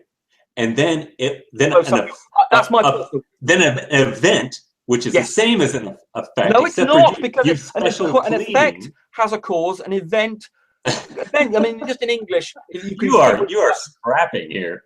No, this is very simple. The word event does not mean the same as the word effect. Why are you having a problem with this? You're just making a convenient equivocation. No, it's not an equivocation, because event's not the same word. To me, that's what you're doing. You're just making an artificial distinction. The only distinction you say is that it's special pleads. In other words, it is the kind that doesn't have to be called an effect. It's a game you're playing. And I don't think you're doing it. I think you've been told that. You just believe it. No, let me just, there's numerous things you've just gone wrong. It's absolute drivel. First of all, an equivocation is the use of the same word to mean different things. So I'm not equivocating, because I'm using the word. The concept is the same, and you're putting two words on it. No, the concept is completely different. The meaning of the word event. I mean, event can be. It's not a cause. It's not cause. Other than to say it's not cause, how is it different? You're just special pleading. So therefore, it's different. The word event has a different meaning if it's uncaused. What is the difference in the concept other than saying it's irrational and uncaused? You grant it, and it's the same thing with evolutionary. That's the difference. That's the difference. An uncaused event is different from an effect because there's no cause. Would you like me to use a different word for the word? You don't seem to be allowing me to use the word event. Would you like me to use the word splodge? And I will say there are splodges that occur that cause material things to happen in the universe that have no cause. If you prefer me to get word from away from the word event, which apparently you've decided is the same as effect, you've equated those two words. You haven't differentiated them. In other words, except to make the argument that an irrational is rational. You can't do that. Where did that come from? Hold on. Let me define a new word. It's called splodge. Okay. The word splodge means that something happens materially, but you go for materially, for which there is no cause. And I'm using the word splodge, and I'm giving its definition there. And that splodge is what has what happened when the universe created. And those same splodges are going to be videos of which I'm going to be showing you later in this hangout. Mm-hmm. And in effect, they are effects without causes, right? Which means they cease to be effects. Yes. I mean, if you want, you could abuse English by saying. You're embarrassed by this. I mean, come on. I'm embarrassed for you. I mean, a child. I'm reduced to tears. Well, I mean, this is where the pain perhaps starts, because a child. I would have thought a 16-year-old could understand that a cause and effect. I would say a 3-year-old could understand. Exactly. So why are you having a problem? Cause and effect are two linked terms. They have to have one or the other. If I have something else that changes the material something. So for instance, let's suppose let's have an electron pops into existence. If it's not caused, it's not an effect. Okay, but here's the thing. How do you know it's uncaused? This is the problem. It looks like it's uncaused, but it's not uncaused because causality is analytic. This is the problem. You have to throw off the law of non-contradiction in order to say that something makes itself. No. You see, this is where you need to step through. Right now, you've asked an excellent question there. How can I know this event, this theoretical event that's occurred, this creation of electron? You've asked me now, how can I show that's uncaused? Now that is an intelligent question, because I'm glad I'm intelligent. Well, it's an intelligent question. Unfortunately, you weren't any intelligence beforehand. You came by accident. Or part of RC Sproul gave it to you. But it's not that intelligent. Well, I suppose I did say it was an intelligent question. It was an appropriate question to make, because what your basic thrust is, we have all these things, these events, and you're going to say, that I can find a cause for all these events is what your basic thrust. And I'm going to say, no, you can't find a cause for all these events. And I can show that you can't find a cause for it. Although, well, actually, I can't logically with necessity. I can give very good reasons to show. Boom. You can't even begin to reason it because you're violating the law of non-contradiction. No, you can't just throw in this what you believe is a trump card. Demonstrate how what I've just said, that an uncaused event is violating the law of contradiction. Excellent. Okay, here. All right. So you conceded that the law of non-contradiction is a valid starting point, that we must have it in order to filter this information, right? Yep. Yep. So something cannot be and not be at the same time and in the same relationship, right? Correct. So for an event to happen out of nothing, at that point it must be and not be at the same time. The same. But time t is equal to 1. It exists. What is t? What t for time? Sorry, it's a time. What is time? Define it for me. It's 21:26 in the UK. No. That's the time. That's the current time. How do you measure that? How do you know? How is it measured? Well, I mean, conceptually rather than practically, you mean? I mean, obviously, lots of you're obviously familiar with lots of practical ways of measuring it. I mean, we measure it by the motion of things that we can rely on. Things like that's right. I mean, we use atomic clocks now. We used to use atomic clocks. That's what I was thinking of. I can't remember I can't remember if they're oscillating at a particular frequency. That's right. Because at a certain thingy. So that's how we measure things very accurately. We know that these atoms jiggle around, and we know how many jiggles that occur, and therefore we know how much time's passed because we can measure the jiggles. That's right. So we are measuring matter relating to motion. That is what time is, right? Well, of course, that changes if we speed it up, slow it down, put it near any gravitational. If we put it near the Earth, it changes what happens. So we can't rely on this. We have to make lots of allowances. But all I'm saying, though, that time is merely. Well, I mean, we interact. We deal with matter. So obviously, we're trying to get matter to give us this information. I mean, photons. If you regard photons as matter, we can do clever things with photons. But normally, we deal with matter. So it's convenient for us to use matter, and it behaves in certain ways that gives us measures of time. Yes. So what is time without matter? Well, so we measure time with matter, but what's time without matter? I mean, just from a sort of intuitive way, an intuitive thing, I believe it progresses, but I think there are probably lots of philosophers and probably some physicists who believe that time can't happen without matter being present, but I couldn't justify that. Define it by the very matter itself. Well, that's how we measure it. I don't think there's nothing necessarily. I don't think you can show a deductive argument to say that time does not pass without the existence of matter. I don't believe you can provide me with a logical. That's what the definition of it is. Time is the experience of matter relating to motion. No, that's how we measure it. Right. Well, that's so how do you invoke time before there's matter? Well, we don't know. I mean, basically, the answer is we don't. I mean, it's a philosophical question, I think, as to what time is. I'm not equipped. But as far as we know, parsimoniously, we say that time is matter moving. Now you can say there's a concept of time outside that we don't know what it is. No, we just use it. We just measure it. We don't know how anything more than that. I don't think we can really say. There are lots of theories. I mean, physicists try and work this out, and they haven't come to an agreement. And I'm prepared to accept if very clever physicists can't decide what time is, although they say we measure it. I mean, they claim with entropy that if you can. I mean, there are some that claim you can get. If entropy goes backwards, then time goes backwards, and that was a very fun thing about a couple of decades ago. But I don't think they went back on that idea. That it's a highly technical thing, and I'm not sure. There are clever physicists I think who argue over this, and I'm not equipped to argue with them over it. And I haven't read enough on the subject to know exactly. But what I know we're doing is we're measuring it, and I think there's a controversy or at least a debate as to what time actually is. And I'm prepared to let them argue it out before I try and come down firmly one side or the other. And I don't think you can say, and I don't think you can say necessarily that it's the matter, that it's the measurement of motion. I don't think you can say that's necessarily true. Okay, well, if you want to call me wrong, then you need to demonstrate it. Well, I can say you haven't. Well, you haven't demonstrated. You've just said. It's like saying the green pixies around the back of your window there. That's what you're saying. I have given a definition. I have said time is. You told me time is matter related to motion. You said it could be more. We don't know. I'm saying, yeah, that's right, but demonstrate it such that it is more, or just go with the definition that we have. Well, but this is an argument from ignorance.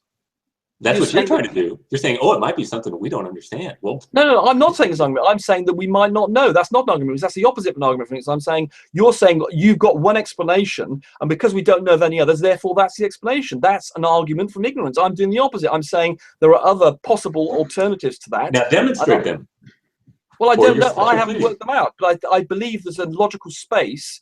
I mean, this is like saying, you know, this is exactly the sort of reasoning that led people to believe the sun was a chariot. Someone would say, oh, look, and time's gone by, look, there's a chariot. And someone would say, well, prove me wrong that it isn't. Come up with a different idea. And because they didn't come up with a different idea, they say, oh, it's a chariot going through space. I'm not telling you. You have agreed with me on the existence of time being matter related to motion, have you not? No, I said that's how we measure it.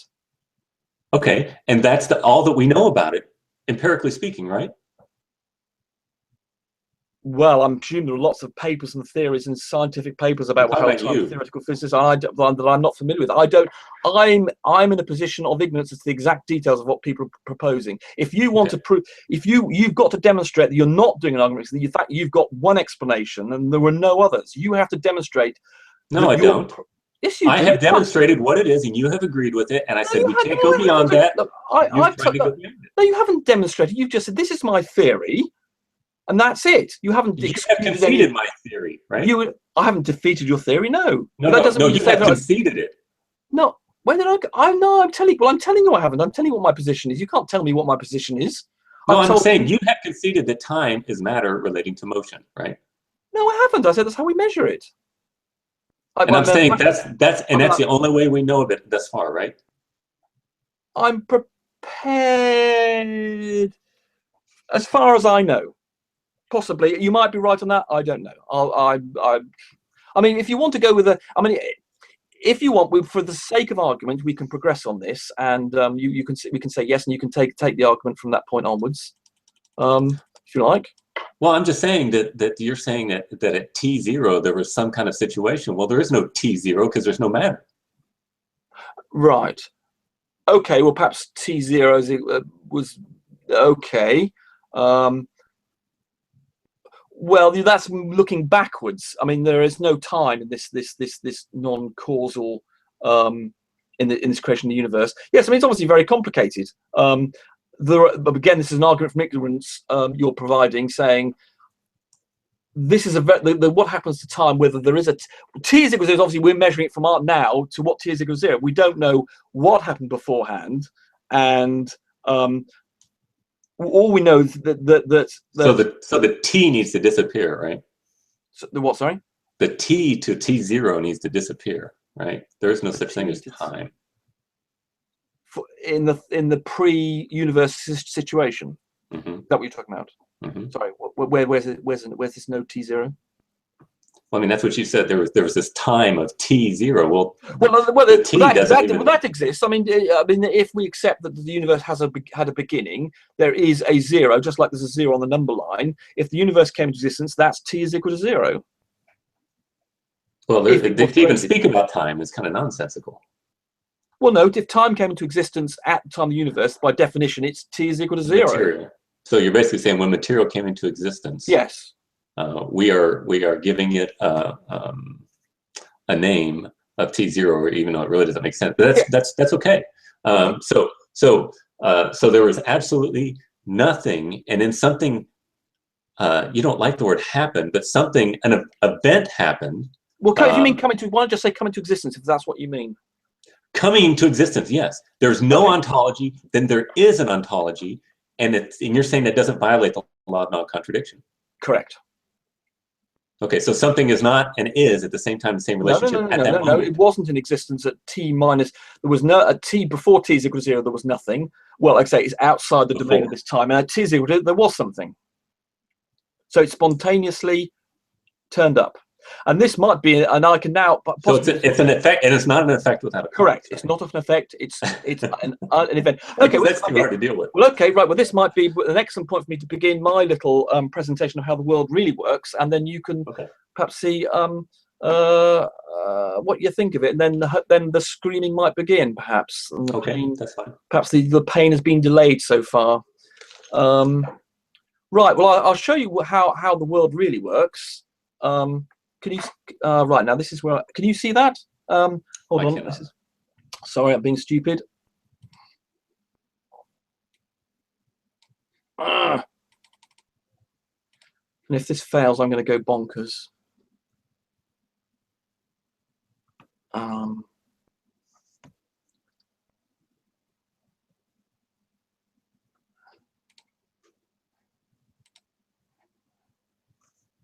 Can you see yourself? Yes, I can.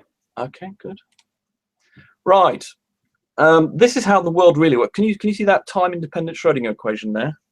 You know what? Hold on just a minute. I need to click on If mute. you could make that big, you could make it bigger, so your screen bigger, so you can see it and everything.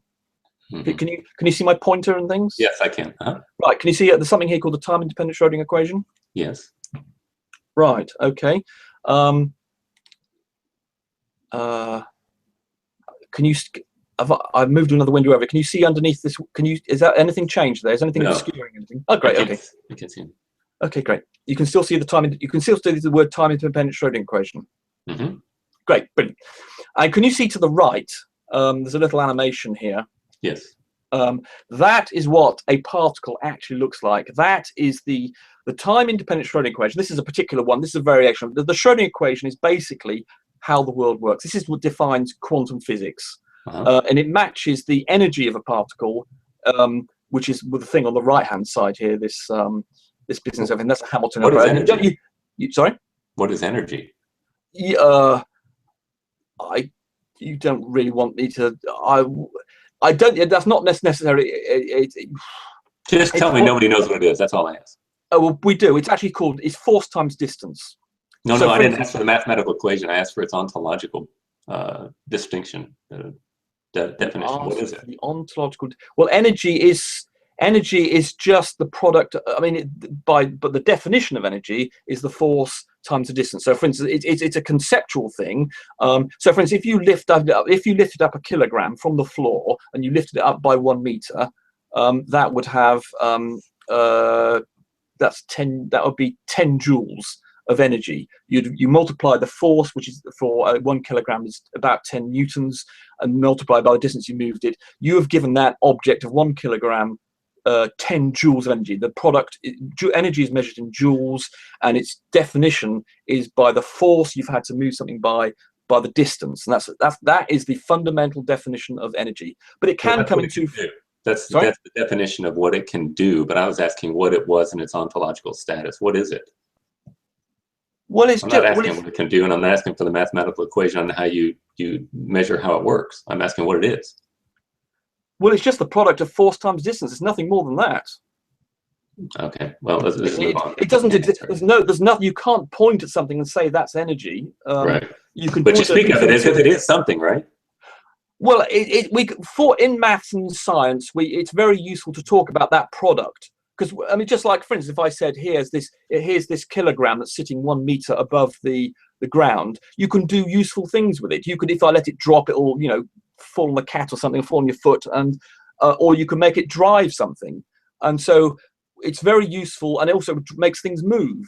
But that's potential energy, by the way. When you lift force times distance, you've gathered 10 joules of potential energy, and if you release it, and it falls back down to where it came from, it releases that energy, and it becomes kinetic energy. And actually, that's what this equation here actually combines, the moving energy. So, for instance, when something moves, there's an equivalent amount of energy you can think like a spring. So, for instance, when a spring oscillates, or pendulum, when the pendulum stops moving, all the energy in the pendulum is held in potential energy, and then when it swings back and goes to the bottom of its swing, all the energy is in kinetic energy. So it's a transfers between kinetic and potential energy. Those are the two forms of energy you can get. And this equation equates this bit here. I don't know if you're familiar with things like, you don't need to understand this equation, but this equation encapsulates the energy of combined with the potential energy, like the height of a kilogram held up in the air, and with its movement energy. And so obviously at some point when you're dropping a kilogram down, halfway down, it's got so much potential. If it's a half a meter, it's got half the energy is in potential energy, and the other half is in kinetic energy. So this term here is saying this is how it sums up the potential and kinetic, and this is the total energy. But these are mathematical constructions, and they're very useful because and we'll recreate them. I mean, Newton, for instance, had no concept of energy. He only understood forces. Energy, the concept of energy, although it's based on a Greek word, was only invented in the 19th century when they had to deal with steam engines, and they wanted to drive things and horsepower. Up to that point, they did not have a concept of energy. It's just a mathematical construct, but it just turns out it's preserved. Lots of things, everything preserved. Well, energy is preserved in the universe, and because it's one of these quantities that's preserved, and including in particles and things like, you may have heard of E is equals mc squared, you can actually turn energy into mass.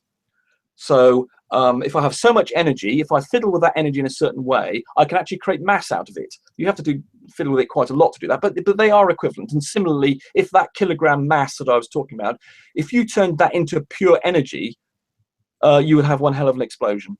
But it was a concept that was only invented in the 19th century. So it's not a thing. It's a mathematical construct, really. What is that thing you're speaking of? Is it has an ontological status and it's doing things? Does energy do things? Well, do you think when I hold a kilogram at a meter above the ground, do you think that's doing anything? It's got potential energy. It's not doing anything. And if when you say doing things, are you implying motion? If I drop it, it then creates a motion of that object? When you describe that, you speak of it as having energy force. In other words, there's energy that's doing something. Do you not? No, potential energy is not doing anything. And no, what about kinetic energy? Sorry, things have energy. I mean, that'd be more correct to say that. So when something's moving, so there is so things have this property of something that's real. But it's just a product of its motion and its mass in terms of kinetic energy. And if you press a spring or a pendulum, and if I raise a pendulum, for instance, up, it has the potential. It's just a mathematical way of describing the situation of a raised pendulum or a kilogram that's in the air. So it's not a thing. It's just a mathematical way of determining how it will behave. Well, it is a thing. You're equivocating again. Yeah, it is a thing. I well, mean, you're speaking of it as if it's a thing, and you're saying it's not a thing. Yeah. If you think of a mathematical abstract construction as a thing, then it's a thing, but it's not a material thing. So is that okay? Because we can have abstract nouns, and when I talk about being pain, if I say to you, if your leg, when I start rooting out your problems in this, and you get into pain, you will say pain is a thing, but it's not. It's an abstract noun. The same with energy, in effect. Yes, but pain is just a descriptive. You're talking about energy as if it is actually acting upon something and doing something. Well, the force is definitely there, but no, energy is a description. Well, you're saying this ontological thing called energy has the characteristic of force. That's one of an element of it has. So there are some parts of the energy description is defined as force times distance. Okay. So it's a mathematical product of the force. No, the description is mathematically derived or is mathematically described, but it's not the mathematical description is not force. Don't tell me that. No, it's not. No, as I said, energy is equal to force times the distance you've applied the force. So if I lift a kilogram mass off the ground and lift it up by a meter, I have given that kilogram 10 joules of energy. But it's just a mathematical. It's just a way of describing a force times distance. It's nothing more than that. And the point is that this property, the force times the distance, is preserved in various motions and behaviors of things, and it's a very useful number to have. Let's say Newton didn't need it to do all his stuff, and it was just turned out that this product of two properties, two things, is a very useful thing. So it becomes very useful. I'm trying to find an equivalent in the real world where it's not a real thing. It's your balance, for instance, something like the account of your balance of in your bank account. You could say that's a product of what you've been paid and what you've spent, and you could say that your balance in your bank account. It's a very useful thing concept to have. All right, we're running out of time. Can you just go ahead and move on? Yeah. Right. Okay. Yeah. Right. So there, and on the right hand here we have this wave that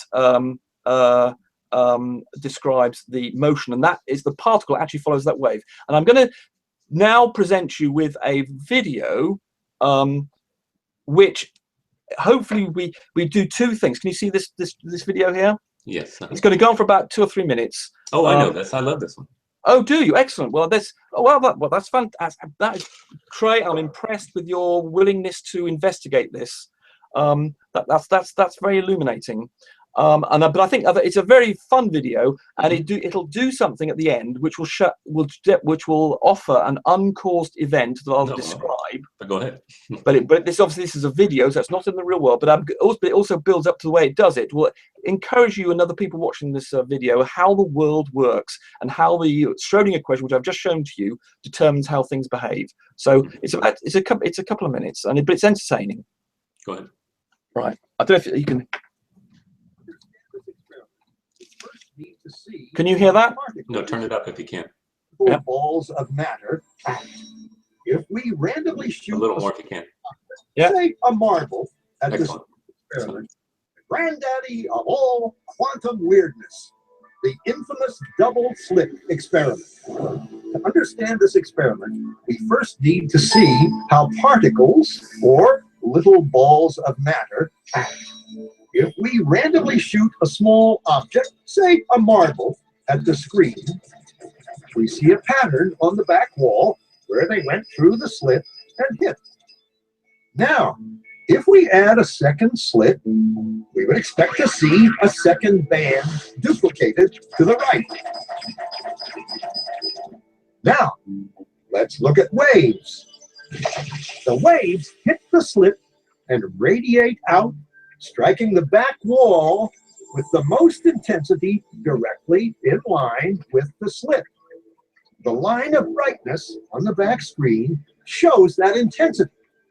This is similar to the line the marbles make. But when we add the second slit, something different happens. If the top of one wave meets the bottom of another wave, they cancel each other out. So now there is an interference pattern on the back wall. Places where the two tops meet are the highest intensity, the bright lines, and where they cancel, there is nothing. So when we throw things, that is matter, through two slits, we get this, two bands of hits. And with waves, we get an interference pattern of many bands. Good so far. Now, let's go quantum.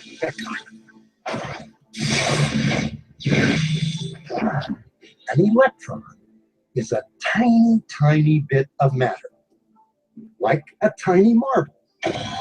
Let's fire a stream through one slit. It behaves just like the marble, a single band. So, if we shoot these tiny bits through two slits, we should get, like the marbles, two bands. What? An interference pattern. We fired electrons, tiny bits of matter through. But we get a pattern like waves, not like little marbles. How? How could pieces of matter create an interference pattern like a wave? It doesn't make sense. But physicists are clever. They thought, maybe those little balls are bouncing off each other and creating that pattern. So they decide to shoot electrons through one at a time. There is no way they could interfere with each other. But after an hour of this, the same interference pattern is seen to emerge. The conclusion is inescapable. The single electron leaves as a particle, becomes a wave of potentials, goes through both slits, and interferes with itself to hit the wall like a particle. But mathematically, it's even stranger. It goes through both slits and it goes through neither. And it goes through just one and it goes through just the other. All of these possibilities are in superposition with each other. But physicists were completely baffled by this. So they decided to peek and see which slit it actually goes through. They put a measuring device by one slit to see which one it went through and let it fly. But the quantum world is far more mysterious than they could have imagined. When they observed, the electron went back to behaving like a little marble. It produced a pattern of two bands, not an interference pattern of many. The very act of measuring or observing which slit it went through meant it only went through one, not both. The electron decided to act differently, as though it was aware it was being watched. And it was here that physicists stepped forever into the strange netherworld of quantum events. What is matter? Particles or waves? And waves of what? And what does an observer have to do with any of this? The observer collapsed the wave functions simply by observing. Right. Hello. Right, did you get that? I did indeed. Brilliant. And now the bit at the end, I'm going to stop that. Right, this shape here. Oh, where's the bloody interference? Right, this interference pattern here. Oh God, where's the bloody thing gone? Right, this interference pattern you can see here. You can see everything. You can see my pointer, can you? Yes. Brilliant. Now this interference pattern here, which is because what's actually happening is that the Schrodinger equation that I showed you earlier is actually responsible for where the electrons go, and this wavy-like thing that the Schrodinger equation defines is the thing that actually interferes with itself, not the electron. The electron is just given orders by the Schrodinger wave equation, and it's the wave equation that interferes with itself and produces these patterns. But that equation that I showed you is a probabilistic thing. It is not deterministic. And so where any particular electron that comes out of here goes through here, it will end up randomly. The Schrodinger wave equation says that the probability of it behaving here is high and the probability of being here is low. But to any individual electron, we cannot determine where it goes. It is determined randomly. So we have an equation that says there will be this random behavior, and then in the real world we see this random behavior. We know that an electron coming out here, we cannot determine where it's going, and in effect when we have the interference around this point, there is not a deterministic route for that electron. It is where it actually ends up on here is not a matter of causation, it's a matter of randomness and probability. And I'm going to emphasize that point with the next bit. So that's that's an animation. So what I'm trying to do, we actually have an uncaused event here. What happens the other side of that slit is not deterministic. It is random, and by randomness that means it's probabilistic. Well, I've already said that, which means there's no cause here. There's just a probability saying it will end up somewhere on that board. We do not know. Statistically, we know that if we fire 100 electrons, they're going to come with the shape. But any individual electron, because it's a probabilistic thing, we do not know what it's going to do. It's not caused. Because you're ignorant of how the causality works does not mean that something does itself, creates itself before it exists. I mean, this is ridiculous. You think this is compelling? Okay, hold on. No, I thought this is the argument. Basically, you're saying is I'm providing you with an argument from ignorance. It's basically what you're saying, because I can't prove this. Okay, I will be coming to that. Because the time's moving on, I want to get on. I will then come back to the point you've made there, but I just want to make a further little video here. Can you see this new video? Yes. Right. I'm going to provide you with another piece of.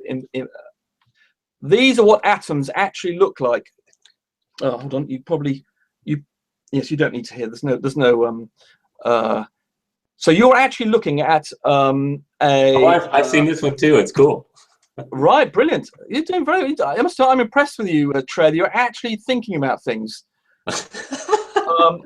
And so here, basically what I'm trying to do with this thing is to validate the Schrodinger equation, and these things that you can see, these little bubbles that are atoms, you're looking at the electron shells. You're not, the atom, as you may know, consists of a nucleus surrounded by atoms, and the electrons surround the nucleus. And then IBM here are moving these atoms around. They're carbon monoxide atoms on a copper plate, and you're seeing this with a scanning and tunneling microscope with a magnification of 100 million times. And in fact, so much so that if we made the atom the size, those atoms are the size of an orange, the Earth would be respectively, an orange would be as big as the Earth. And so this is IBM actually moving all these atoms individually, making up this little film. And those are electron shells you're looking at of carbon monoxide atoms. Okay, so I just thought you might be interested to see that, but obviously you've seen that before. And here, and indeed, now here we have a model of an atom. When that blue thing you can see staring at you is the electron shell of an electron moving between energy states. And it's just doing that randomly here. So here we've got the nucleus with I can't remember what it's trying to be. It's two things. I don't know when that's. Yeah, I'm not quite sure what that's supposed neutrons. To be. Protons and neutrons. Yeah, sorry, yes, you're absolutely right. Well done. I'm trying to rush this because I'm trying to keep your time. Yes, you're absolutely well, very well done, Trey. Thank you. Yes, so we've got two protons and 2 neutrons. Yes, so I'm trying to rush and think a lot at the same time. And this is the electron cloud that's surrounding it, and it's changing in shape because it's changing its energy state. And here we can see the energy state changing on the right-hand side here with the electron cloud moving up and down, because as the energy of the electron changes, it changes its orbits around the nucleus. And this here represents the energy of the electron, and this is the shape of the electron.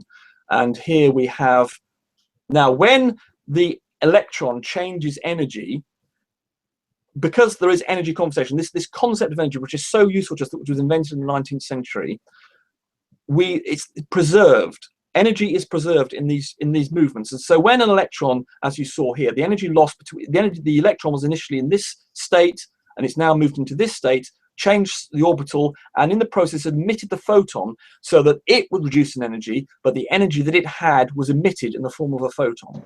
Mm-hmm.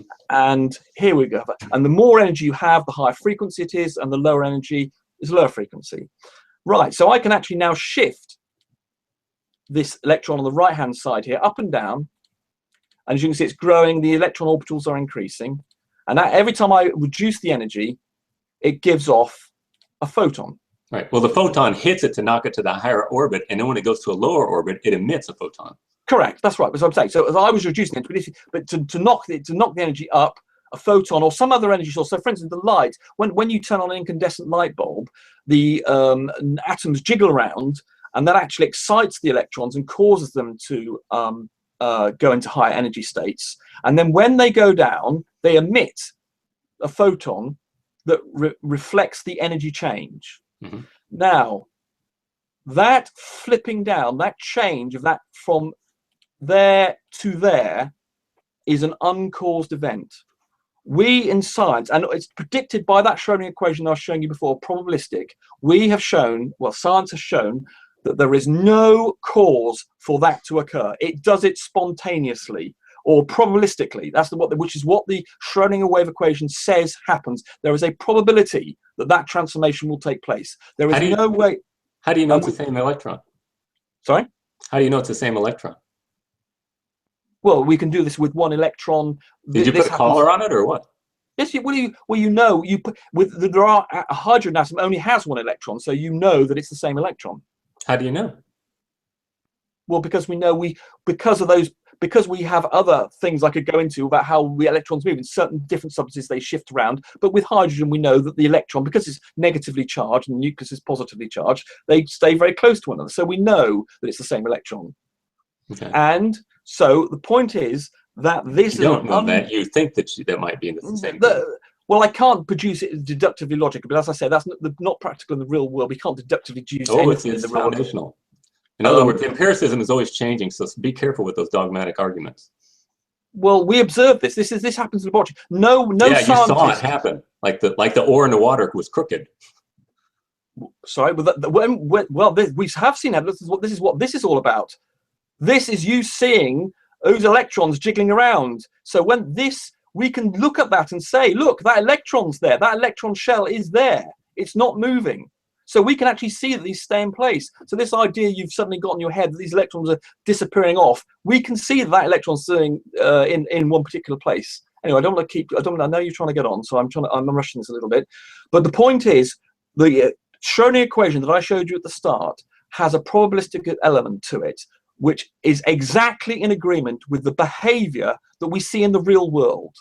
That we see these electrons jumping down, emitting a particular energy, and we know the probability that statistically what a bunch of electrons will do, and they match the theory. We have something we can measure in the laboratory, and we have a theory for it, and they come together beautifully, and we have no other causation that we can detect. So we have the theory saying what the probability of something happening, and it behaves exactly the same. The evidence is overwhelming. No, it's not. You've got it exactly backward, as I said earlier. You're trying to use I'm trying to do things quickly. So that's sorry. another Okay, go ahead.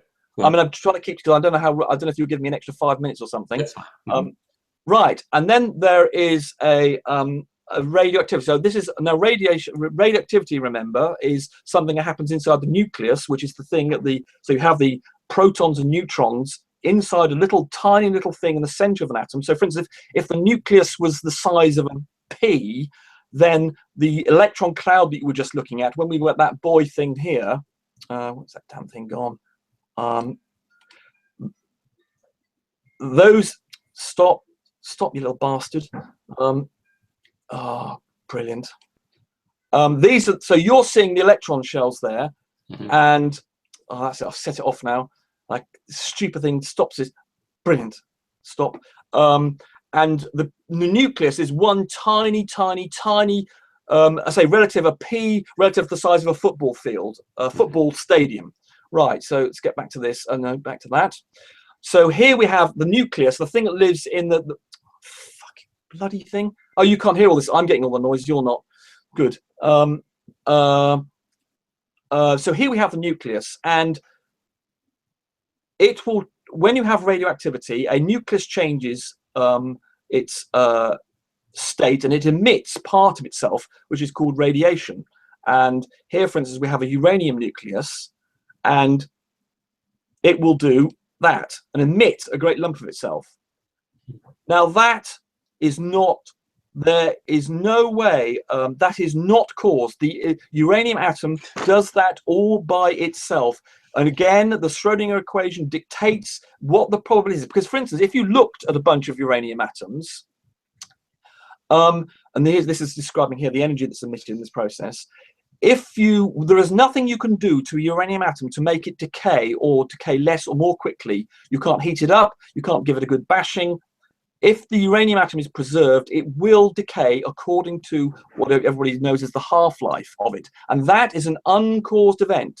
The radioactive nucleus decides to do it. So if you were to look, and it's probabilistic, so if you were to look at an individual uranium atom, you could not predict when it was going to go pop. It could not go there for 10,000 years, or it could go in a second. There's a probability. You cannot know. There's no causation. So the fact that you cannot tell when it's going to happen somehow makes it an uncaused effect? Because we know that, because it's random. If something is random, you see, if you have, hold on, this is an important point. If we have the input to a system and the output is random, there is no link. There is no, if the link is random, you know that there's no causation. If you have something that's happening randomly, and even if you change all the variables that could possibly affect it, and the variables you change do not change the random pattern of behavior, you know there's no causal link. Rumpus, if you want to say we don't understand it, that's fine, but don't tell me effects. No, we do. Because we do, statistically, because that Schrodinger. No, we do. We know exactly, because that Schrodinger equation that I showed at the start has that probabilistic stuff built in. It says that we can use that equation to say that of a population, say, of 10,000 uranium atoms, the equation will say there is a random chance or probability of particular probability that half of those atoms will decay. But you can't say that any particular atom will decay radioactively. And that is determined by the equation, and it's probabilistic. That equation is probabilistic. There is no cause. It is doing it randomly. And then, of course, take this to the next stage. And if you have enough of them together, here we have an atom here you can actually, the energy released in that can cause other ones to. If man brings enough of these together, then eventually, of course, you can model that with these mousetraps, because the energy inside the uranium atom, there's pent-up energy inside it, and once that's been released by one of them randomly going, then you can get an effect like this. So here's our pent-up nucleus that has energy inside it, and randomly, of its own volition, nothing caused that, it does this to any other surrounding atoms that are in that same pent-up energy state.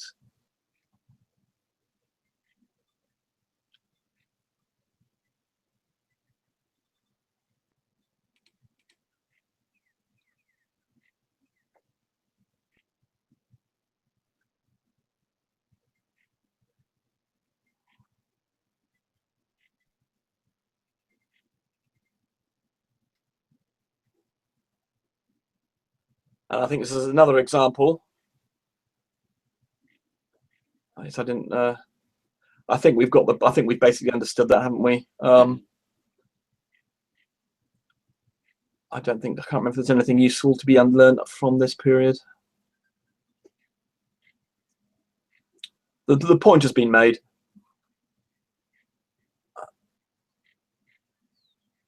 Right, and ultimately, of course, this is an uncaused event.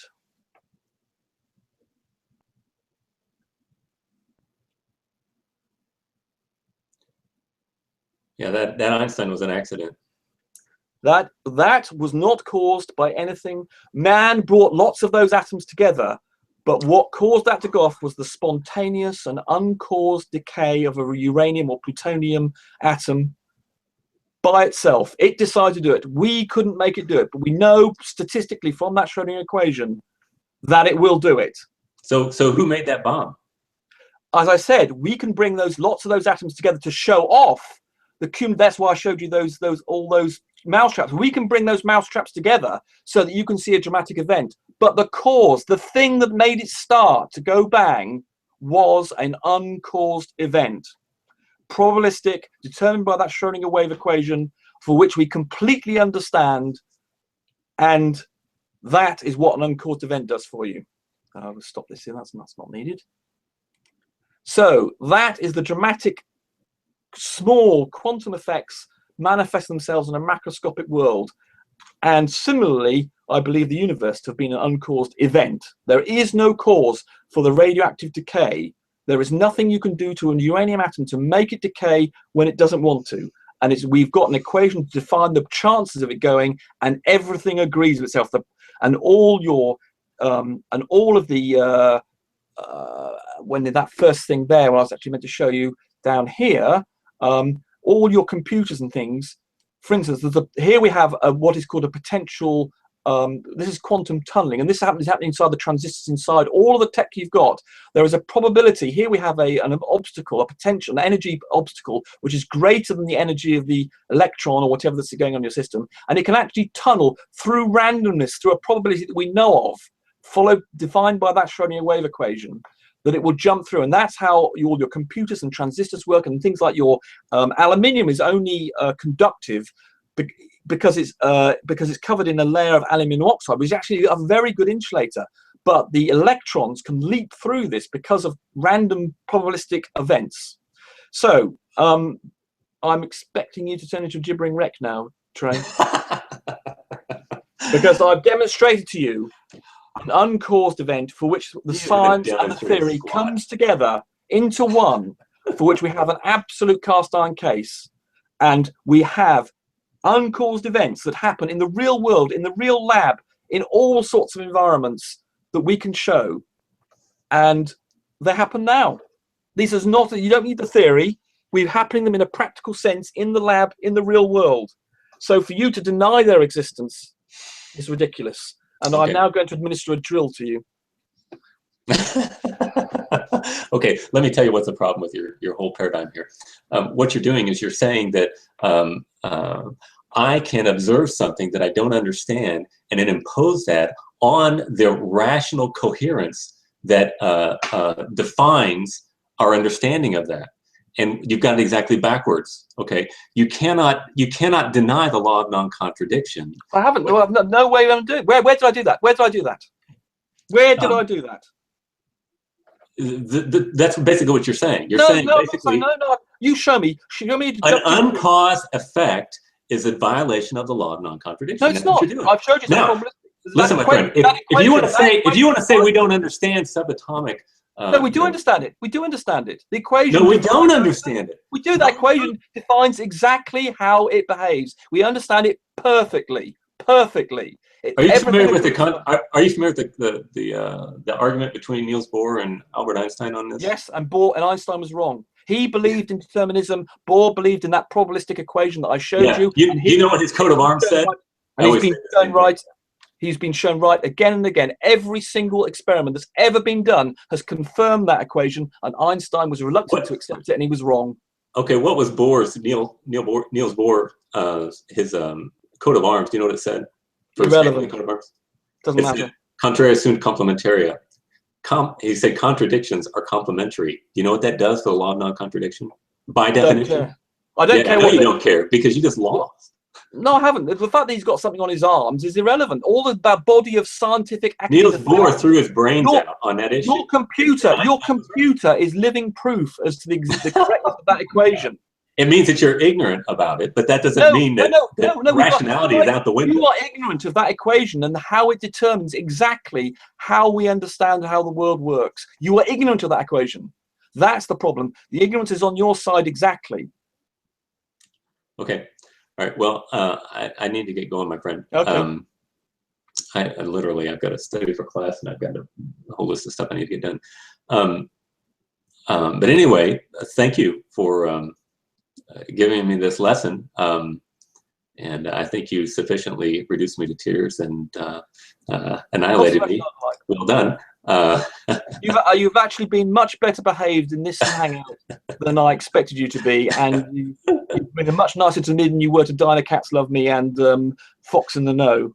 And well, let me say this: I am really snarky in text, and I have a very dry sense of humor. So I hope I don't mean to be offended, but I love the dry humor. I love to jab at people, and you know, I don't mean to be unkind or anything like that, but that's just the way I am. And also, if somebody says something that's silly to me, I just say that's silly. Makes no sense to me whatsoever, and I'll just say it. You know, I don't care who they are. Yeah, but you should say why it's silly to you. I do. That's my whole point. It doesn't make sense to me. No, quite often yes, well, that's different from saying why it doesn't make sense to you. But one other thing I'd like to say is that Fox and No will be hosting a hangout after the post-show hangout, in which he can tell me where, if I may have failed to perform up to standard or something. Well, I would say you're probably quite a bit farther than Fox and No. I like Fox and No. No. On Frosty's side, he's much better than I am. Okay. Well, yeah, on philosophy, he knows more about philosophy, but he doesn't know how to make unity out of diversity. He mocks the whole idea. It's sad that somebody could get an entire, undergraduate degree and not even understand the very purpose of his degree. So what does he mock? The idea of unity and diversity. That the whole goal of philosophical inquiry is to unify the diversity, to make sense out of things. It's coherence out of chaos. And he thinks that's silly. But I'm saying, okay, whatever. Go listen to RC Sproul, and you get a lot more than you got out of those 4 years of your college there. But anyway. Anyway, I need to get going. Thank you for this, and I appreciate the interaction. Actually, it was educational and helpful to me, and the way you explained that stuff was very helpful and very well done. So thank you. I think the people that are watching this got an education as well, and hopefully people in the future will gain from this. Okay, well, Annie, you've been well behaved actually, Trey. So thank you for that. And yes, okay, and so I hope to speak to Fox in the Know shortly. Okay, well, it's nice to meet you, and hopefully we'll interact in the future, okay? Okay. All right, we'll see you. Bye.